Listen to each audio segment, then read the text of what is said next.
didn't even start recording. You know, that's how y'all preemptively, you know, preemptively are loving. You know, I said series finale, and y'all said out with a bang. Oh, Coldberg, I made you short. Hold on. Am I short? You short in my this overlay I made you short. Hold on. See, I told y'all he was gonna have smoke. Yana was worried he wasn't gonna have no smoke.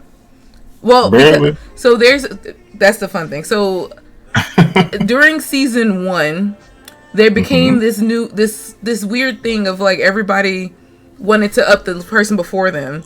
So one person drank in their episode, and then other people who smoke were like, "I'm gonna smoke," and I said, "Thank you, Geike." I was like, okay, you can drink, you can smoke, as long as you're comfortable. I was like, just don't do coke on my shit. Just don't be like you're good, right? I'm like, just have fun. Like this is because some people were like, "Oh, I was scared to go on your show. I thought you were gonna ask like intrusive questions," and I'm like, "No, because I can roast you in stream. This is different. This is me giving flowers."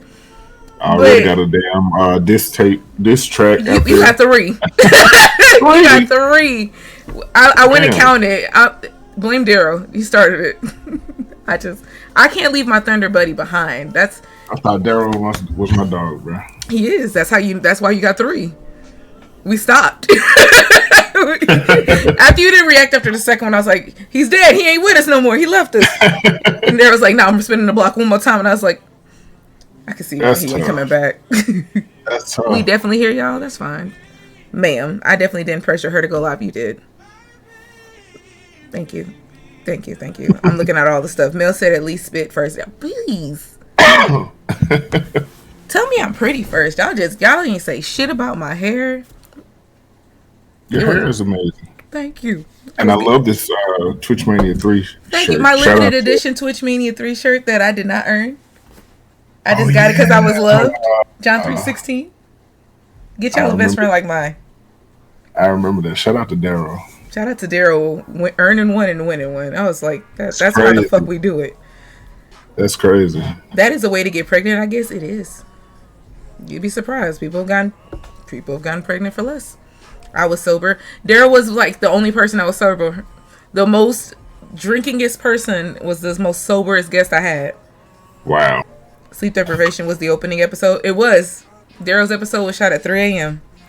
Jeez. That's why I was laughing when I was like looking at how long this was going. I was like, not Coldberg going for the title. Well, I ain't the main event for no reason.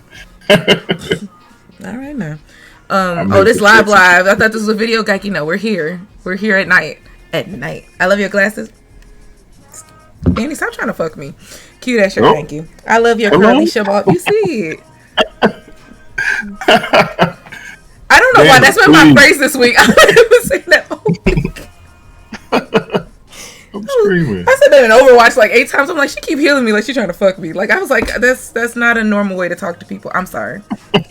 This is my show. If y'all didn't know, Mel is vulgar at times. I try not to be, but it doesn't help. The more I try, the worse it gets. Anyway, hi. We should introduce ourselves. Hi, I'm Mel. Welcome to Tomorrow Thoughts. It's a podcast where we talk about self-healing and shit. And loving life. And life is great. Because greatness is life. Amen. Amen. Thank you. Today's my guest for episode 2, season 3. I had to think of what season we're on. Season 3, episode 2 is the main event. Coldberg 9. Tell them about yourself. So what's good with y'all? Welcome in. Thank you so much for coming through and kicking it with me and Mel. My name is Coldberg. I am the main event. She said it's episode 2, but that doesn't mean anything because this is the season finale episode of Tomorrow Thoughts. I don't care who comes behind me. Just know I closed it out. But you want to know about what I do, or am I just good with the introductions? I mean, you know what? I'm gonna tell you. I don't want to say too much because sometimes people answer your question. I'm gonna tell you a secret. So I said this on Zadie's episode where I'm very much friends with most of the people. I know most of the answers that I could ask, but I know that they don't know all the answers that I could ask. So not everybody is a lurker like me, and not everybody is a creep like me. So they're not gonna be like, what did they say? It's like the day you were telling us a story about your college girlfriend. I still have questions about that. I still want my answers. You thought I forgot. Thank y'all so much for that hype train. Oh, baby, I don't forget shit. I am... All my exes hated me. Be like, remember when you told me when we first met on like date 2 that you don't like cheese sticks, but here you are eating all my cheese sticks. So you're a fucking liar that lies. You're a fucking liar that lies. That's me. The other Bowser, Coldberg, where he at? Because on screen I see Coldberg. There's a story, right? I'm listening. I hardly ever refer to myself as my full government name, Coldberg 9, and I expect my friends not to do the same. We're going to do it all the time. I have to. It's professional. Just not my full government. You could say Coldberg. You could say Cole. I'll even accept Berg from most people. I have to say Coldberg 9 because today I was typing your name in, and it said that there was a Coldberg. And there is a Coldberg. I was like, ooh. I hate that, too. I was like, let me make sure that everybody knows I'm talking about Coldberg 9. I said, he tried it. Oh, you talked. See, with Schwam, he calls me the other Bowser because we both participated in this tournament that Paco the Taco Boy was hosting. There's a Coldberg, yeah. Schwam also plays Bowser. So we were in the same tournament, and when I went to visit his stream for the first time, he was like, oh, yeah, you're the other Bowser. And I'm like, oh, damn. Nigga, I'm the Bowser. What you mean? Do you not know who I am? Bowser. I am the Bowser. So that's how me and Schwam met. You want to know how Melly Mel became a thing? How's that? Never was called Melly Mel until me and Daryl have been best friends for about 3 years. We had nicknames for each other. People started saying our best friend nicknames because it's like only you can call me that. I ain't taking that shit from nobody else. Somebody called me his original nickname, so he made a fake nickname for other people to use, and that's how Melly Mel became a thing. Wow. I hated Melly Mel at first. I used to cuss people out for Melly Mel to the point where now, before I would go into rooms that I've never been in, and people like, oh, that's Melly Mel. Tried it. Hi. Now I'm so used to it. I'm like, yeah, it's me, Melly Mel. Da da da da da da. And I'm like, I know I say it all the time. Now that I think about it. I do. That's because you met me through you. I was networked to you. I made. That's how I also know. Yeah, that's how I know how people find me. Because if you call me Mel, you've been here. Melly Mel, I'm like, who told you about me? Right. What clip you was shown? To know. Well, Mr. Coldberg, you know. That's a whole other guy. I don't even know what he streamed. I wasn't even interested when I saw his name. If it makes you feel better, from a very early time of knowing you, I knew your government name because I donated to you once. Oh. I be trying not to say your government because you have a really good first name. It's a very country first name, and I love it. Very, very distinct. Very, very. I thought a person came to my gym with your name, and I was like, "For real?" Amy's Hispanic. I was like, are you part of MAWF? You a wrestler? I might need to talk to Buddy. But my name is weird because it's spelled one way, right? It's pronounced an entirely different other way. I would hope. Because the way I say it sounds like a bag of chips. Just how country as fuck when I say it. It's like, you know that childhood substance that we used to play with as kids? It was like fake dough. They called it Play-Doh. It rhymes with that exactly. That's how I say it. Okay, well, you're right on. What chips you talking about? No, I'm saying I just say it like a bag of chips. Like, I say it like it's country. Like, I just... Oh. I ain't gonna say it because I got you, but I'm just saying, like, to me, it's just a word. You know what I'm saying? It ain't that deep because I know a nigga named Value Wishes who's 13. So, like, I'm not the best person to tell anybody their country. Tough. That's tough. Yeah, like if anybody's Creole here, anybody got a family name, and your family name, you would never want nobody outside your family to call you. My best friend's mama name was Nut with 2 T's. She had it tatted on her thigh. Spot on. I would aim for that. I'm sorry. I'm pretty sure that's how she got my best friend. Yeah. But anyway, hi, how y'all doing? Coldberg, please, Mr. Burr. Can I call you 9? You can call me 9, but there's a 9 that we all call 9, so I don't want to get confused with my cousin. We also have a 9 here, but they're 9th, so here it's fine. Okay. Or you know what else? I can call you Frio the Ice. We gonna call you Frio the Ice. You thought of Coldberg, exactly. Please tell people what they get from your streams, because I know what I get from your streams, but you know, from the beginning to the end, give me your whole. This, I don't know what this is. Yeah, you see it. Can you use it in a sentence? Coagulation. We was using big words earlier in stream earlier, so just I can start talking like T.I., but I'm trying not to. I can philosophize and theorize my judition. Coagulate. So, what I try to coagulate in my stream. Big words, Rambo. Well, here recently, I've made a turn from being mostly variety, because just being super transparent early on, since this is the main event, usually, you know, my streams be like my escape from whatever the day had for me. So I was streaming like every day just so that I could hang with my community, and it really didn't matter like what I was playing during those days, because it was just me hanging out, kicking it, escaping the day. So the gameplay was extra. Just the interactions with everybody that I was kicking it with at the time was the meat and potatoes of the streams. So here recently, I've been doing this Focusing. thing where gaming meets wrestling meets Twitch, called an E-Fed, the Main Academy Wrestling Federation. Oh, where, that sounds lovely. Yeah, you're actually wearing some merch from that very entity. You know, I got this in my mail, and I was wondering what this was. I was thinking, what is Switch Mania 3, and how did I get a part of this? Right. I better spam my fucking emotes. So, allegedly.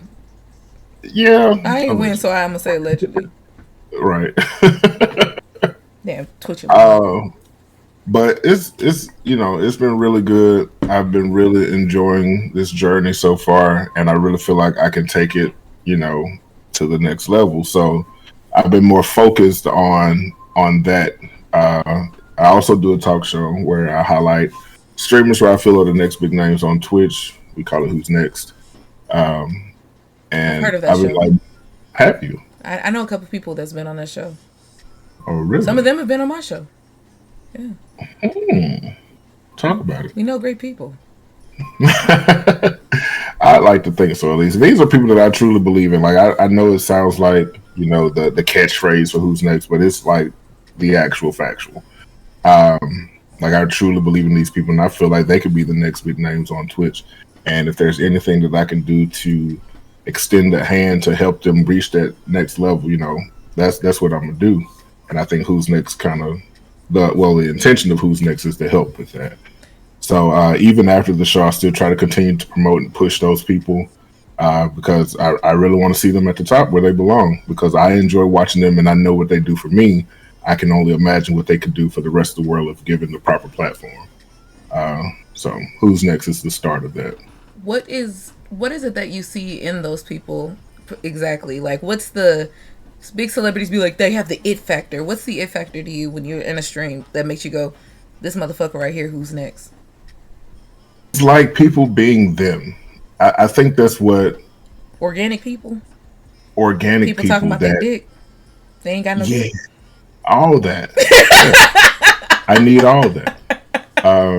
But yeah, and it's always different for a lot of creators, because each one that I interview, I'm not interviewing them for all the same reasons. You know, different streamers bring different things to the table. Some are good people that can connect with their community, and I just love being able to see a streamer connect with their community. I love being in a stream and not understanding a lot of the references or inside jokes because I haven't been around long enough. I love that, because that means that person has created this space with their community to even have these things, because it's just, and I like vibes, people that are super vibey.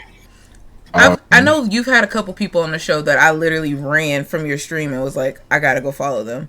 Like, to this day, one of my top 3 episodes of Who's Next, in my opinion, is I don't know how to say his name, so I hope I don't butcher this. But is it Arcanoraptor? Oh, Arachno. Arachno. I was like, yeah, I be, country. I just be phonetically talking a lot. He was so himself.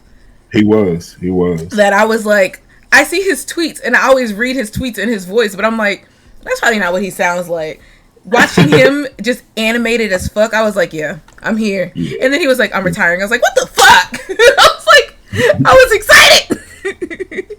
But like Josh's episode, to be in a Josh stream, to see that episode and to see him doing these 12-hour, 24-hour streams was just like, you definitely had the Who's Next factor. Like, I definitely see why the fuck you had an episode. Yeah. And I kind of missed half of season 1 because I was running from you at that time. But like, ma'am, why? Do you want me to? We've talked about. So I'm gonna be on. Look, where's my camera? This is my camera. We know. Hi, my name is Melanin and Espressos. And when I first came to this side of Twitch, we already even talked about Blue. We talked about Blue last episode. We ain't gonna do it this time. This time we're gonna talk about Coldberg. When I first came to the side, I was being gotta watch my words because I don't want to hurt feelings. But when I first got here, I was being networked without my consent, and I was like, I'm not ready to be around people with 1K following.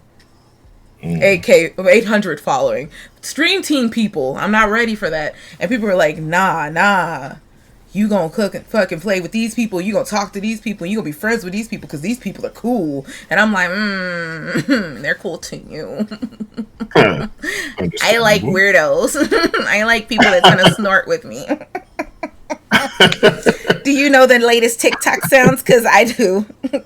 I need somebody who's going to hit me with this. Like, I didn't know People in the Mouth was also a part of this nation. If I knew y'all was part of Hair Tug Nation, we might have been a part of Hair Tug Nation together early.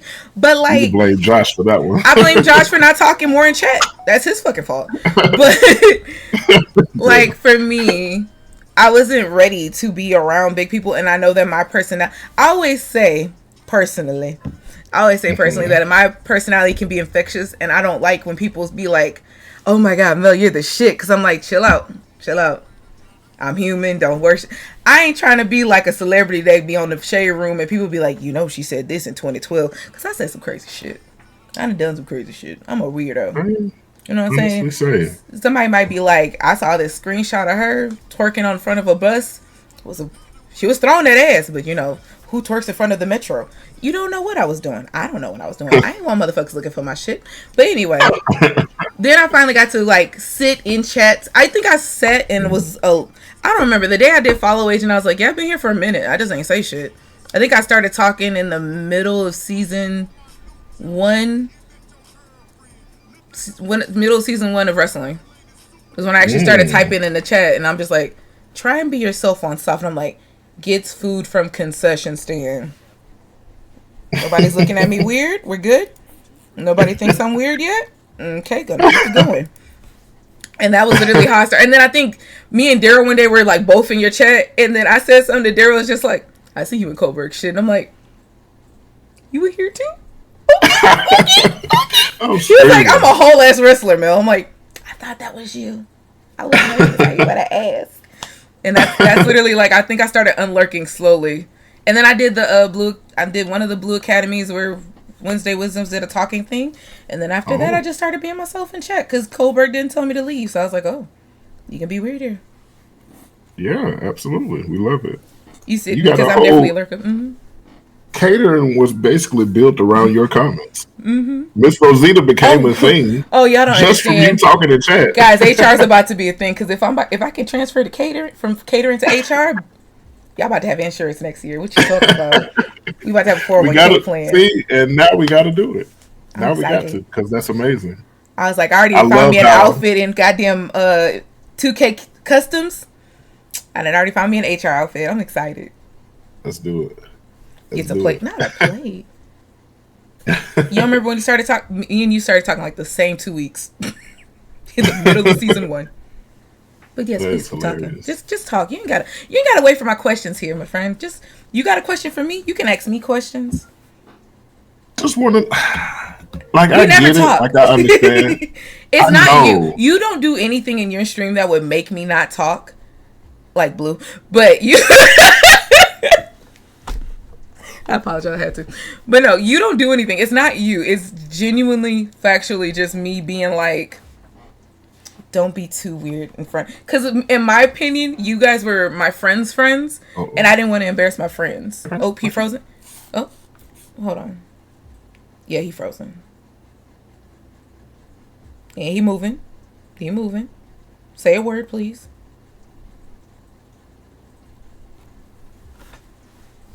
He's frozen. I can hear him moving, but he's frozen. I'm still frozen. Oh, you're talking. There you go. Say we snow. Huh? He ain't say we snow, but he moving. Are we back? He back. Am I back now? Okay. There we go. Thank y'all. Oh, he ain't back. Y'all ever notice he always like the green background? I like that. Consistency. Am I here? Am I back? Yes. Can you hear me? Oh, okay. I'm talking to him, so I'm like, say we snow. He said, huh? I thought he was just stoned, I mean, I don't judge. That's why I kind of just let him have it. I was like, maybe you need a moment. Two things can be true. Yeah, I don't judge. I just let y'all be happy. Don't do that, Josh. I apologize. Then I came in and started saying all kinds of crazy stuff. No, wow, damn. This background looks like the security room in Among Us. Not the security room.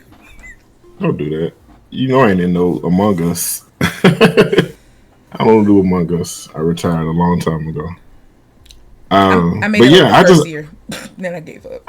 I was like, y'all are enjoying this too much lying to me. And it was either too much lying or terrible lying. I was like, you either really bad at lying or you really good at lying, and I don't. Like, Daryl was horrible in Among Us because he'll just troll for no reason. He just wants to talk. Like, any game where you can betray people, he will pretend to be the betrayer in every round so you'll never know what he is. Y'all create content? Nah. That's toxic. One day I was the killer. He just walked around. He's like, Mel, I'll cover for you. I was like, what? Hey, that's a real friend, though. It is, but it was not good because then they just thought we both were the killers. So they voted him out, and they're like, then it was Mel. And I'm like, damn. Dang, so it didn't even work out. Bad alibi. That's tough. But no, like, I love everything, like, that's been, like, building within MAWF. Like, the whole catering idea. I mean, I love how that has, like, become a thing and has grown a life of its own. And Miss Rosella has become her own character. Like, hopefully they'll give us more slots in season 3, because I would love to have Mr. B as well, because we need men. we need it. Tobias fucking up. We can't keep depending on him, obviously.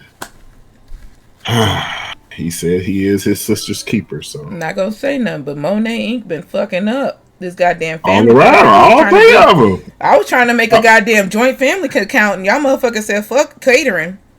All three of them fucking up in their own special way. Yeah, and I said what I said. You ain't gonna make me take it back. I poked your nose in real life, so we go together, so stop. Not poked her nose. I met y'all in real life too. She Big Juicy. You see why I call her Big Juicy now, huh? Usually you can't say it, but I can say it. I don't know. You spitting? Daryl enjoys a little mini vacation. Oh Lord, yeah. Me and Daryl. I just want to say one of my favorite things though about how you and the team, because I feel like we sometimes always say just you, because it really is a whole mountain of people behind you. It's a big ass machine. Right. I love the fact that me and Daryl, like, because you don't sleep. We don't sleep. This is me in Discord. I'll be like, Daryl, you think I can ask Coldberg if we can do this crazy ass idea? I want to do a promo, right? But I want the promo to go into the fight. But I need Coldberg to say the fight's okay. All right. All right. I'm going to message Coldberg. Coldberg, I don't know if y'all have ever DM'd Coldberg. That motherfucker don't sleep. So that it does not matter. I've only messaged him once where he didn't reply to me in less than 5 minutes. And that was today. Today was the first day I had to wait just a little bit, and that was because it was like fucking ass crack of dawn. But motherfucker will message you like this, and it's not he don't hit you with okay, he don't hit you with one line. He'll hit you with a paragraph explaining, yes, that's okay. This is what I expect. Or I'll get a random thing of like, okay, we gonna take a break. I was like, Thunder Buddies don't need to do shit this week. And then, like, literally an hour before the show, Mel, can you make an outfit real quick? You got a match. What? Mel got a what? Oh, well, you, Daryl, and Rosita need to have a thing for this, and we need a menu for this. When is this happening? You got 2 weeks. You can do it in 2 weeks. 2 weeks comes. All right, I lied. We gonna push it to today. What? Okay. I was like, I get so many random assignments that I was like, oh, I'm part of admin for real. I thought I was just catering. This motherfucker be like, I'm sorry, you're not the faction leader? Like, are you not the manager? He ain't that typical light skin. He's not. I'm not. Motherfucker was. Well, it's like he's fighting for all of y'all. He said he gonna keep y'all quick. Also, Madeline, if you get a chance, upload your character. I wanted to make a design for you. I had an idea. I had said that in stream, but you was leaving, and I didn't want to bother you while you was raiding out. Because I know how that is. When you're trying to raid out, you're trying to go get your life together. And somebody's still in your chat typing. It's me. I'm the person still in your chat typing. I'll be gone. I text him at all times, and he reply. You could text him in the morning. You could text him while he at work. You can text him while he at Papa John's. It do not matter. My favorite is when he's at Papa John's, and I'll be like, hey, blah, blah, blah, blah. And he goes, I'm at work right now, but I got you. As soon as I hit my computer, I'm going to send it. Okay. That sounds like me for real. You really be. Up and read it. No. That sounds like one of my replies for real. I told you. I remember conversations. I hate that about myself. I was like, I can't remember what it was. I think I was like, oh, yeah. It was when I sent the first promo. I'm like, tell me how you feel about this promo. Because I was like, I thought I was under the impression that you couldn't do your own. I was like, I don't want to bother Kenny because I know how me and Daryl get chaotic with the shits. So I'm like, I was like, can you make sure this is to the standards of Kenny? And Kenny was like, Kenny was just like, girl, do that shit. I'm like, oh, yes, sir. I stand Cole, you better. That's what the fuck he's supposed to do. What are you supposed to do? What else is Cole doing if he ain't streaming like he used to? We don't get Tuesday on Investors. I can't say words. Tuesday.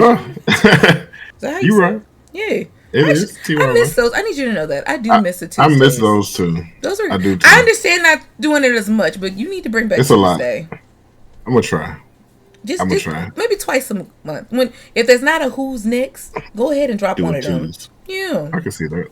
I might be able to work that in. Yeah. Especially when you were playing like I can't remember the name of that damn game. Was it Little Nightmares? Child, probably. Little Nightmares 2 stayed on the list. I liked it, that one. That was a good one. And then just having random days where you get to see your character fight other people, just to see, like, every once in a while I'll be like, hey, yo, just for old time's sake, let me fight Rose one good time. But then I'm like, nah, because then that's going to start a whole storyline, and I'm not in the mood. Those house shows have indeed started some storylines, for sure. I want to say that's how we even got Kenny versus Glint from a house show. Like, I remember that. That was a fun day. That was a fun day. It's like a rivalry that still is still going on to this day. Like even just recently. It's wild. I'm not gonna lie, that match was hard to watch. It was brutal. I was like, we ain't gonna stop it? Like, we really letting them just hurt each other repetitively. Right. For fun. On the concrete. For fun on concrete, just saying fuck your damn chicken strips. But I was like, yeah, and that's why they out for a while. Look, I'm gonna steal a question from your show. But I'm gonna keep it to MAWF because MAWF is in the house tonight. For you, what was your favorite moment as a wrestler in MAWF, and then your favorite moment as a booker on MAWF? What was your favorite match that you've ever booked? And if you want to do your least favorite. Okay. My favorite match that I've ever We not fighting Gene. I already told you we not doing that no more. Because you cheat. You a cheater that cheats cheatingly. Damn. Cheater. My favorite match that I've ever booked has to be the triple threat match at Twitch Mania 2 for the Schwamtown Championship with Josh versus Kenny. Josh versus Greg versus Sammy. And the reason for that is we were in Discord one particular night, right? Mm-hmm. And as y'all do, as we do. I love how you said that like that was just a rare occasion. As we do. That sometimes and happens. We had a person in the Discord that is no longer with us, and we were watching I think 2K like booked around because 2K will always book the show for you first, and you have to change it around. A lot of times they'll book some stuff that doesn't make sense, but this particular time it was like right at the split of royalty, and they booked Josh versus Cam in the main event, and the person was like, "Oh, that'll never happen. Like they'll never be the main event." And I was like, and it made me like really feel away, but they are now. Real quick, excuse me so much. What the fuck you mean you want to see Danny versus Mel? Let's talk about it. Oh, not Danny versus Mel. I ain't roasting nobody unless you're on my show, okay? We've talked about this. I'm working on myself. Okay? I don't want to fight a Phantom because they fight dirty. And they fucking fight at catering, Yana. Oh. Damn. That's tough. I'm listening. I apologize, sir. I looked over at the chat and I was like, what the fuck they say? You're fine. But yeah, so like of course I can't control what happens in the match. I can't decide who wins, who loses. As much as people feel like I rig matches, I do not. I feel like in the first season you did, but afterwards I was like, yeah, I see you didn't. Everything has been RNG. Every single thing. There's only been one cinematic match, and that was the match between Bat Squid Zero taking on Chris Panda. That was a cinematic match because, for one, it didn't count against anybody's record, and I just wanted to prove a point. And I can't trust 2K all the time. I wanted to make Chris Panda look like a dominant force. I can't trust 2K because he wouldn't have did what he needed to do if I left it up to 2K. So that's the only match that's been like two matches. Mouth people, I see y'all being messy. I'm glad my chat ain't gonna show when I post this to YouTube. Stop being messy, because I can't talk about that situation, so y'all can't talk about this. Shut up. No. God bless. The only other match was when Basu took on Cole to be added to the Darkest Dungeon. I literally put the controller to control Cole to not do anything because I wanted to make it seem like Cole was in a trance and Basu did something to him. So that's the other one. But anyway, for that person to say that about, two of my favorite people, and then to see those, it's like the characters they went fucking crazy afterwards. They went crazy. So to see Josh have his moment at Twitch Mania, and then to see Cam be at the top of the card right now, is like, fuck you. Because you really thought that these two guys couldn't be main eventers, and look at them. And now look at them. They are the main event. Their fights are always the good one. Right. Facts. Let's talk about it. Y'all want to talk about... We'll talk about why Rock Jones got kicked out. I'll say it. But I'll say it after Coldberg answers his goddamn questions. Can I eat my brownie in peace, y'all? Y'all want some brookie? Just say that.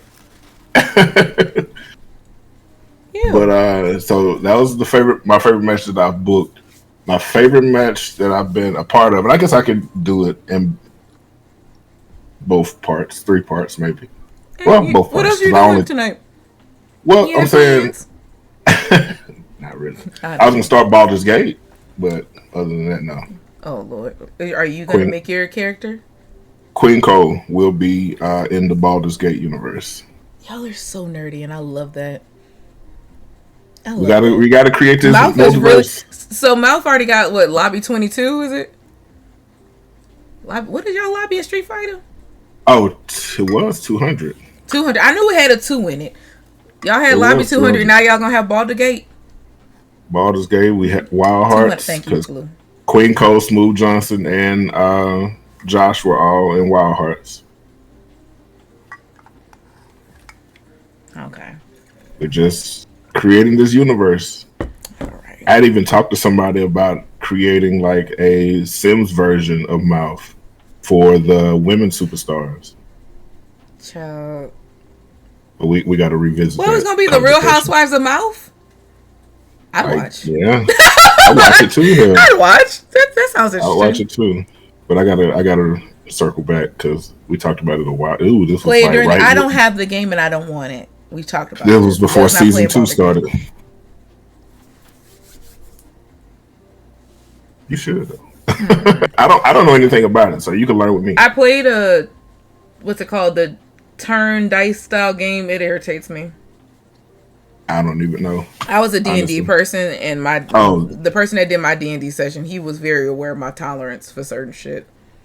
I was like, they gonna have a fight scene in like the next hour. I gotta sleep. All right, my character gonna go to the library, read some books. I'm gonna see y'all after my nap. Damn. I wish I was joking. That dead ass was like, I think I napped through the entire session that day. I was like, y'all playing with me. Y'all want to fight, and I gotta wait for y'all to roll dice. Get somebody else to do it. Total Divas type of thing. I would watch that.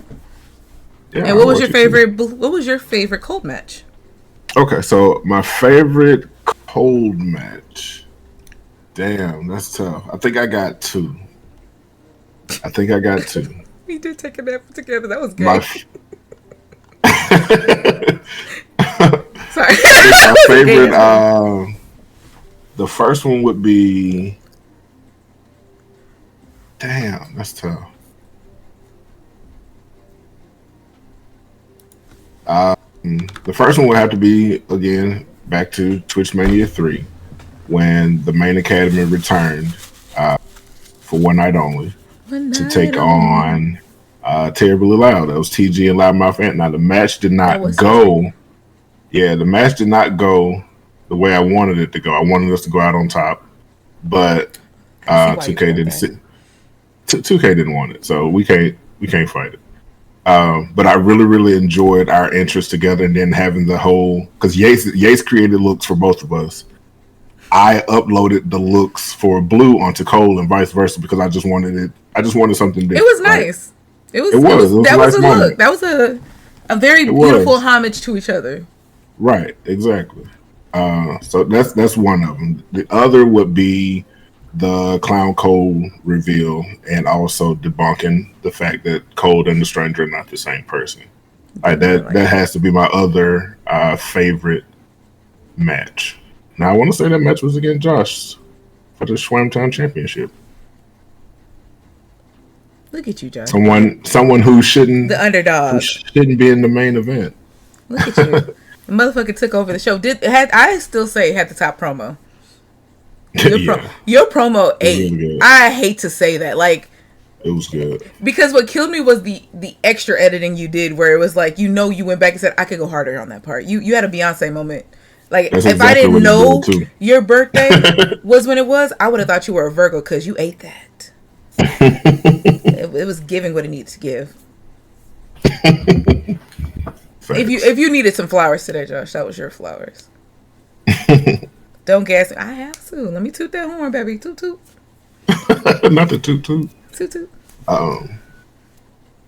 But my favorite Queen Cole match would easily be Monster Mouth against Danny in the Hell in a Cell. Even though that match was long as fuck, brutal, but I really enjoyed that. But I gotta say, my favorite moment for Queen Cole would be her return at the Rumble in Your Mouth, especially coming out first. I think it was because, for storyline purposes, and not to even try to make it unfair or anything like that, I felt like it would be a good idea to have her come out last and give her a better chance to win it.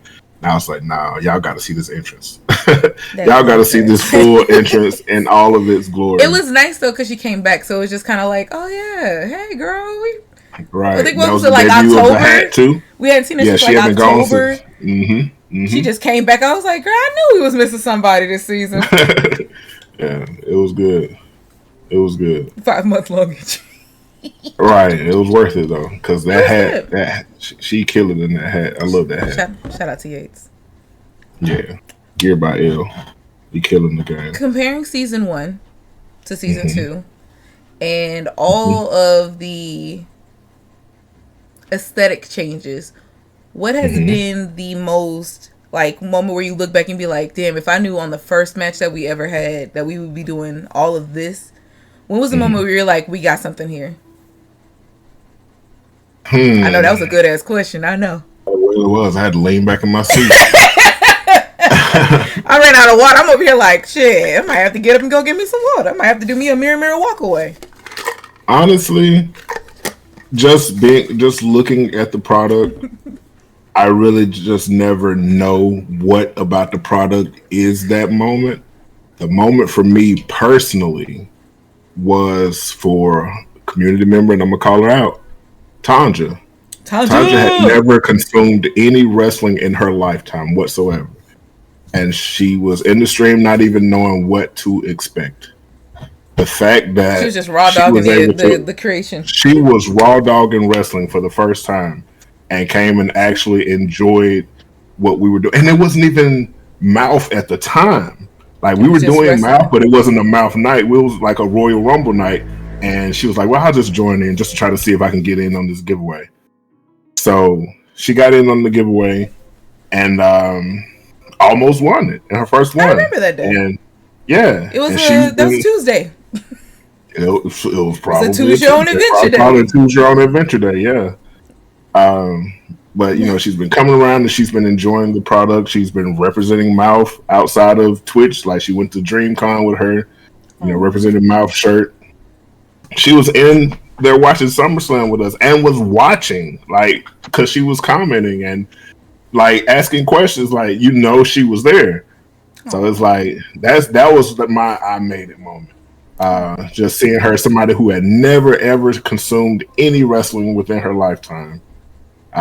Consume MAWF and now can appreciate wrestling at the same time. That's an influencer. Like, that's what it's all about. So that's beautiful. I ain't even gonna lie, that is beautiful as shit. All right, so a part of this show is giving flowers. So, like, I'm gonna say it, and we gonna keep talking about MAWF for a little bit more. But I don't ever know if you get. I don't know if you get tired of talking about what you do, because I feel like I don't want people to only think that all you do is MAWF. Because you don't just do MAWF stuff. You do other stuff too. But like, I do other stuff too. He does other stuff. But the MAWF stuff is important. MAWF stuff is important, kids. You want to keep them happy. MAWF stuff. But no, deadass.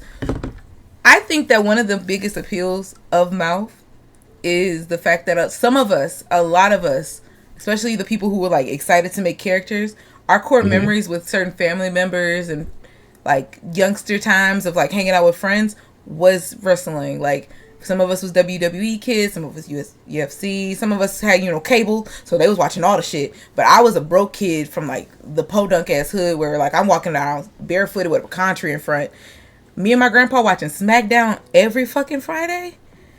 Every Friday, sitting on his rusty ass chair with the fucking cigarette holes in it, talking about some fuck him up, Eddie. I've got my fucking shirt on because my stepdaddy took me one time to a show. Like, wrestling to me is like all the men in my life. That was their shit, and so for me, it was like being a part of this E-Fed is like, yeah, bitch, I'm Eddie in this hole. But in reality, I'm not. I'm not. Apparently, I'm a baby. I'm not a heel, but it's fine. I'll learn what the fuck the difference is later on in life. But for me, it feels great because it feels like we're all just get to be big kids in your stream, and we all get to play with our toys. And I'm like, no, I'm gonna fuck you up. No, I'm gonna fuck you up. And then you give us the stupidest areas to be. We can be silly in chat. You can go to imaginary Twitterverse where we make tweets. And motherfuckers making gifs of the fights, being like, yeah, remember when I did this to your ass? Yeah, you gonna feel it on Saturday night in the Thunderdome, brother. Like, we make promos. Some of us make promos to the extent of goddamn Booker T. Some of us is on our, what was that nigga's name? Goldust? Is that his name? Some of us on that Goldust, like, trolling shit. Some of us take our job too seriously, Smooth Johnson. And so, like, dead ass. Like, I think that we just have so much fun as a family. Like, this literally feels like all the cousins come into the big room and we all watching it in grandma's like white room that we ain't supposed to be in, but grandpa said it's cool. And I love that. I personally appreciate that you've created this because I've been to other E-Feds. It's not as fun. It might also be because it's less melanin, but I really wish that WWE would know how fucking important MAWF, the E-Federation, is. The fact that it's not just you, it's not just like one man show. It's literally like a community created shit talk fest. Yeah. With our dicks swinging. We all get to swing our dicks and nobody's dick is bigger. Well, even the people whose dicks are bigger, they sometimes get beat. So then they have small dick syndrome and it's beautiful. You low-key spitting. Y'all remember that time Rose O'Grady got like annihilated on somebody's first night? Her dick wasn't big that night. It was big the other night, so she beat my ass. But she can never unfuck me. I fucked her that one time, guys. I killed that bitch. I remember that. It was a good That was your time. debut too, wasn't It was a debut, right? What was it? The week before, or the week after? I like punched her brother. Which, let's talk about that. You know, you used the storyline twice. I thought about that. Did I? I punched Lewis, started the beef with Rose. Madeline punched the referee. Got hated for him.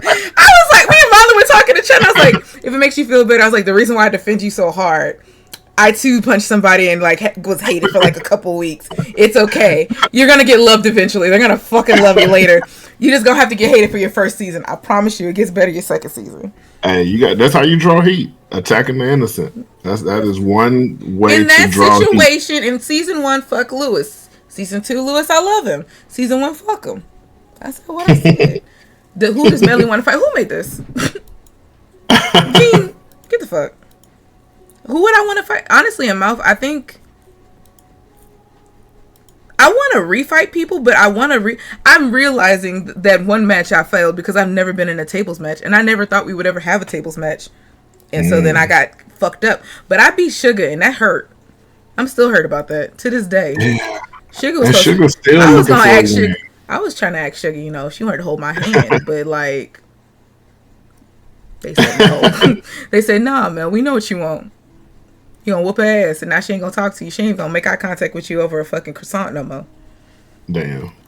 I want better for Sugar though. I like her character. She's just not. So the way that Sugar is built is literally how I wanted Melly Jean to be second season, like a brawler. Like I wanted to be like, fuck this wrestling shit. I'm beating your ass.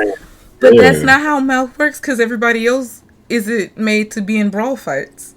Everybody else is to annihilate you.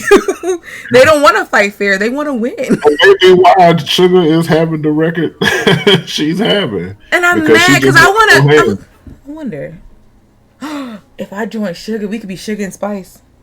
That'd be cool. I want her to get a win so bad. So bad. So I want her to like have a solo win so bad that I was like, damn, can I make myself take a dive? Can I just whisper to Melly Jean like, just lay down. just lay down. Let her win. Just she needs this. You've had how many wins? You done made it. You done been to the pay-per-views. Let her have this.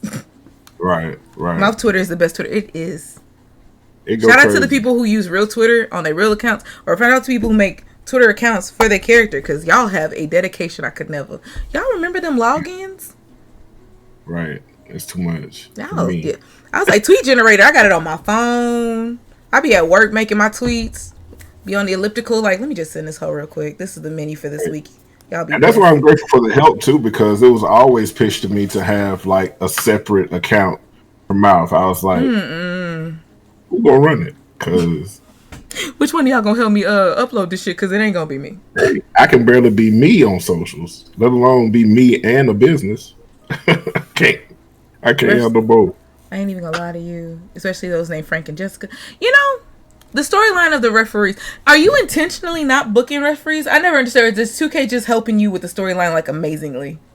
I don't touch the referees at all. That's been driving me nuts. I was like, so it's like Lamont just out of the show on accident. Is the only reason I believe Schwam didn't include Lamont, and because it has a random pool of wrestlers, I think Lamont is not in the mix because he doesn't have referee gear where he is not wearing a WWE emblem on his referee shirt. Oh, okay. So I think that's the only reason why Lamont was not in that pool of wrestlers that's been, pool of referees that are being selected by 2K. Because I don't change any of the referees. Because I wanted to bring Lamont back because of all the people fussing about Frank and Hakeem and there's no else. way to change the gear for the referees, huh? Yeah, they have some options, but I think Lamont specifically only got that one shirt. They got some different options for some of those other refs. Ain't nobody worried about Lamont. Danny was a loser in season 1? Yeah, starting off, Danny was driving to everybody. Danny's big moment was the road to Queen Cole. And then after that is when she took off. But when she first started in MAWF, it was rough for Danny. I'm over here trying to catch up to this thing laughing. Lamont's cute. I feel like Lamont is in protective custody because the way we don't see him. Right. Can we book him? Can you book referees a fight?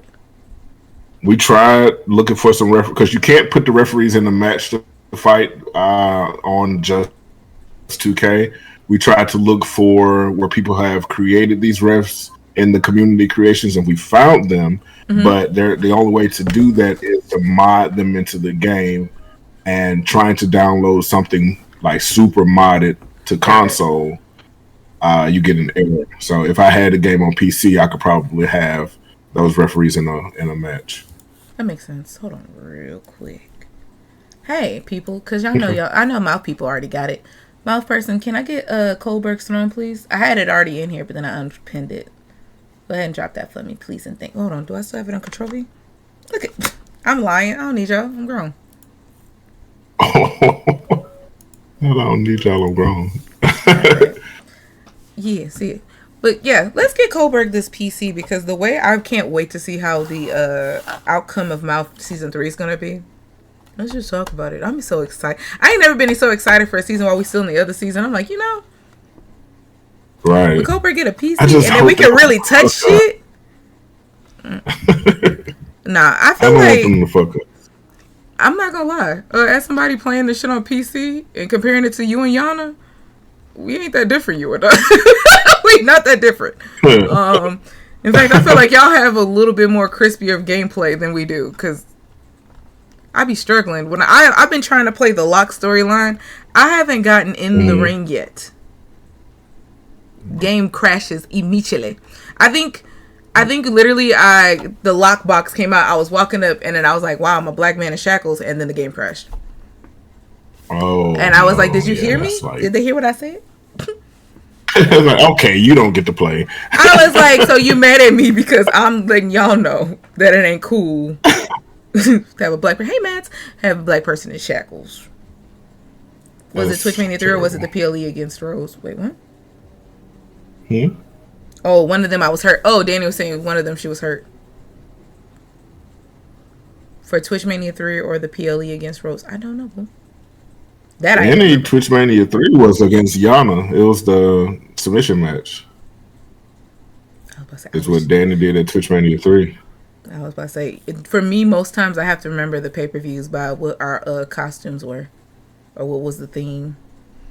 Like the way y'all be saying Twitch Mania 3, I'll be like, that's Powerline Darrow?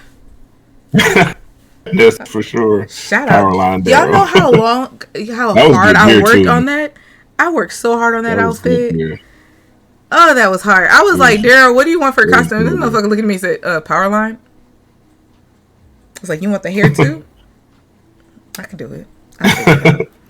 So the one against Rose because I had the belt and no lowrider. Not the low. You and this lowrider. You're really liking it. I love that for you though. Oh, also, yeah. I know Hill did a lot of testing with different arenas, and he could not find a way to get like those cars and stuff in the arenas from any custom arena. He was not having a pleasant time trying to do that. That sounds like a chaotic time. I forgot I was supposed to answer something. Rock Jones was kicked out for multiple reasons. One, we don't do child abuse. The motherfucker was abusing the child, and y'all let it. Y'all was sitting up there like, tee-hee. Nah, ta-ha, nigga. Ta-ha. We don't do that. And then how you gonna bully the fucking boss's kid? Like, we can't fucking sit up there and be like, oh, that's cool, bruh. You fucking up his son, bruh. No. And secondly, motherfucker ain't help us in catering. He over here slipping juice on the floor. He ain't helping mix no eggs when we do breakfast. He ain't helping. Wasn't delivering no plates. He ain't delivering no plates. He ain't got no match. Me and Daryl got matches. We booked and busy. I helped make the food. All you gotta do is bring it out to the broadcaster's desk and stir the goddamn peas every once in a while. You can't do that. Literally, the first 5 minutes, Coldberg be sitting up there showing the goddamn video with the I don't know the song. I just know I just be humming it. But the fucking song playing, you just walk your ass out there, drop the plate, say God bless, and go sit your ass back in the back with Rosita. Be chilling. This motherfucker talking about some, oh, I'm gonna slip out into the ring and I'm gonna fight even though it's not my turn. And now look what that's got him on bully brand. Winning 1/8 of his matches. Motherfucker. Oh, and only did good in his last match because who wasn't there? A light-skinned dude wasn't at the side. Ain't that crazy?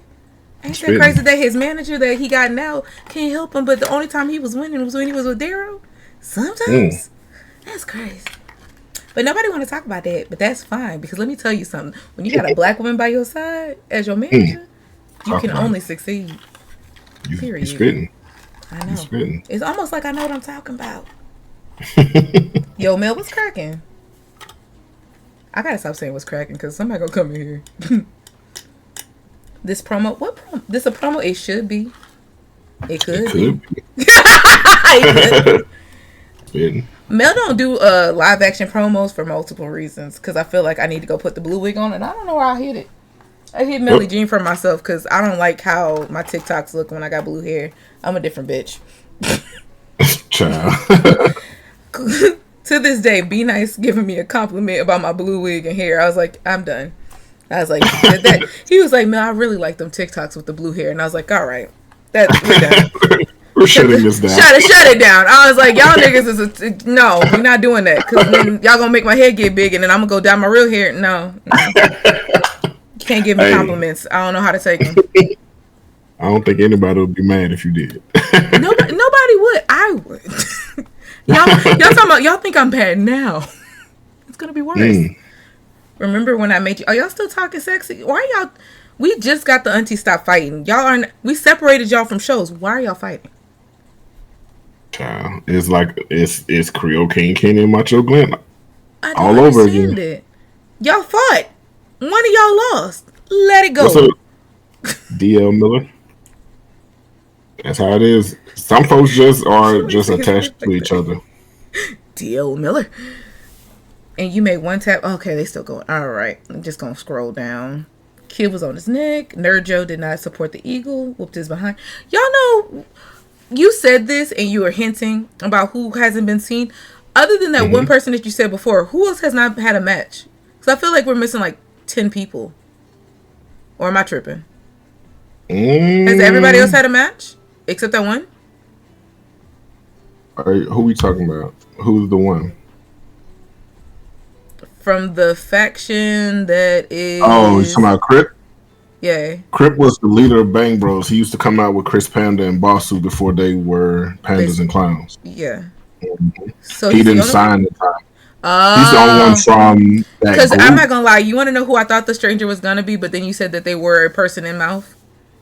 Who? I really thought it was just going to be Kage Boy. Because I remember Kage Boy being like a millisecond late. And I was like, I will make your character if you want to do it. But he told me like 10 minutes too late. And I'm like, I literally was on the app like... And then he did the light skin movement. I was like, that's Kage Boy. That's Kage Boy. It's like, it's got to be. Who else could it be? And then you were like, they are from the faction. I was like, damn it, there's somebody from the show. I don't know. No. So no, that's not what I said. Stranger Danger is my submission. Okay, y'all still going. I'm just not gonna read and Danny. So this was brought up on Square Conversations with Creole King Kenner. That is one of the... That's a good show. Y'all should watch it. Yes. So they were discussing the stranger's identity, and he had the thought that we haven't seen Kryptonite in season 2. He's known for he's somebody that is known to be affiliated with both Bossu and Chris Panda. Could the stranger be? Because everybody feels like the stranger is pretty much ground zero for the clown curse. It started with him. So who better to test out the clown curse than someone that you're familiar with, someone that you're a friend with, and he be ground zero of what has spread throughout the MAWF universe. Interesting. It was a good point. I remember you telling us about how the clown storyline came, but did you think that it was going to last this long? No, not at all. I feel like I was thinking about that the other day because I was like, in my writer's mindset, I was like, I could see where there were times where it looked like y'all were trying to end it, and then shit just was like, no, we have to keep it going now. Shit, like the bite mark. I was like, I feel like the bite mark was not real. I was like, the bite mark wasn't real. Not even playing.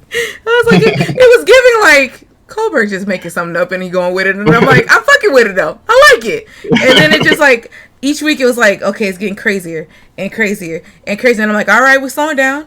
All right, the clowns only had like 2 matches. All right, we might win this. And now we're getting silent movies and fucking commercials for popcorn, and I'm like, this is clown season. this is where we are. What is that American Horror Story where they had the whole clown season? And I'm like, yeah. I think that's when I stopped. I was like, all right, y'all win.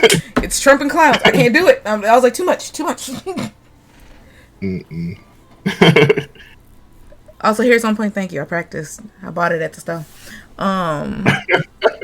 Okay, now I gotta not read karma because now they talking about tapping. Y'all, mom and dad and aunties, and why are we all fighting? We will always fight. That makes sense. Y'all on that Cardi B season 1 of Love and Hip Hop. We got beef forever. Names were changed. Okay. That bite mark was not planned whatsoever. But when it happened, I ended up being in the conversation with Josh, and we talked about it. It was like, we low key might need to do something with this. And he just playing around in Creation Suite and created this clown look for himself. And I was like, yeah, we got to run with this. It's fine, karma. I was like, I'm just messing with y'all. Y'all fine. And honestly, just a deeper peek behind the curtain. You should have been here. Behind that counter. Like we always planned for Josh's clown run to end by the premium live event. And the only reason for that is because Josh has already created a lot of his looks for future PLEs, and I did not want to deny him the chance to actually pull those looks off. That's literally the only reason Josh is not a member of the Freak Show right now. Or is he? I'm not going to lie to you. Every time you give the PLE thing, I make a set of looks just in case accidentally we end up in it. I'm so excited y'all haven't seen some of those. I'm like, I can use them for another season. Because I be sitting up there like, oh, you see, that sounds fun. And then I'll be like, Melly Jean, if you do it, you do it. If you don't, you don't. Daryl one? Okay, it's cool. Daryl's outfit's going to be on fire. And it was. And I'm so glad that just yesterday, I just got the reference. Which one? Oh. Daryl. I was cracking up because I was like, fantasy? And then I said, I can make him anything. And then I'm like, this motherfucker always want to be a purple dragon in D&D. Fuck it. I'm going to do it. And then he's a purple dragon in Baldur's Gate. With a 6-pack. Now, and then when I saw the name, I was like, I know. So this wasn't a Spiral reference. I always got to make sure, just in case. Between Deroy, because for the longest time, like, we played D&D together. And so, like, he was Deroy in the campaign, and I would always laugh because I'm like, the visual I had and what he actually explained Deroy looked like, I'm like, oh. Motherfucker, I just thought you was a purple dude. I just thought you was gonna be a Laker colored dragonish humanoid. I didn't know what I was expecting. Yeah. Then when I seen him in Baldur's Gate, I'm like, I was close. I was close. Yeah. 2K limitations. I was couldn't get any blue in the purple. A Latino dragon. Yeah. How many slots you taking up with these future looks in your game? Child, I be thinking about that. Josh probably got like 42 slots filled with his shit and other people's. Because he's done other people's looks. Mm-hmm. Never beat a Spyro? No. Not like, I just assumed it was going to be Laker color. And when you look at Doroy on his Baldur's Gate game, I'm close. It's just purple and blue. Yeah, it's really good. I love a good callback. That's one thing about me. 2 things that'll make me nut: a callback and a good Easter egg. And I love using both in MAWF and Who's Next. I love them both. And I think that's the crazy thing is like when, just like this show. So like most times people will ask like, oh, well, why don't you do an episode with such and such? And I'm like, if you're somebody I can't talk to, like if y'all haven't picked up, I have ADHD very bad. That's why I keep doing stuff off to the side.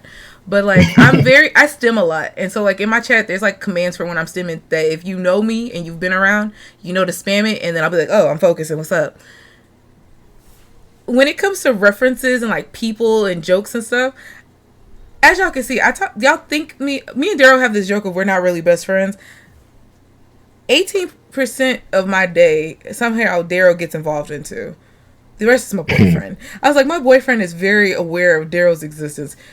Us 3 together is nothing but references that only we know and Easter eggs. Like, there'll be things in my stream and they'll be like, I remember when your ass made that shit.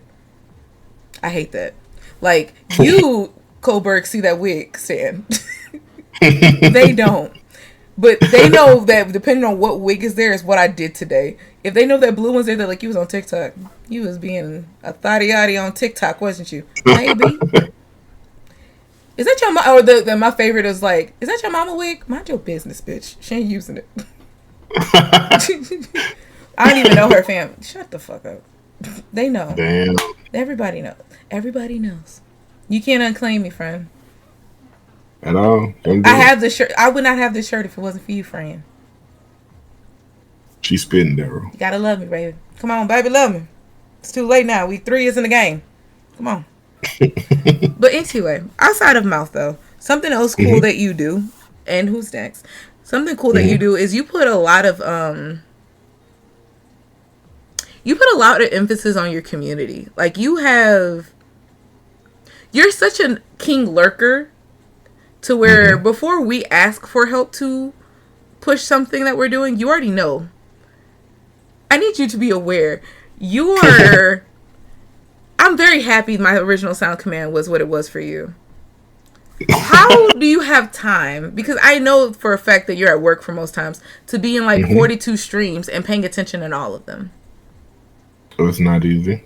Because I be thinking, I'm like, I wonder if he's on mobile or is he on his computer? Most times. If I'm at my primary job now, since I work since I'm in the office, which is why I haven't really been around as many streams at the same time as I used to. I try to spend a little time in different places while I have time. But like when I was working from home, I was literally everywhere. It was easy. It was easy. Like, ask him again.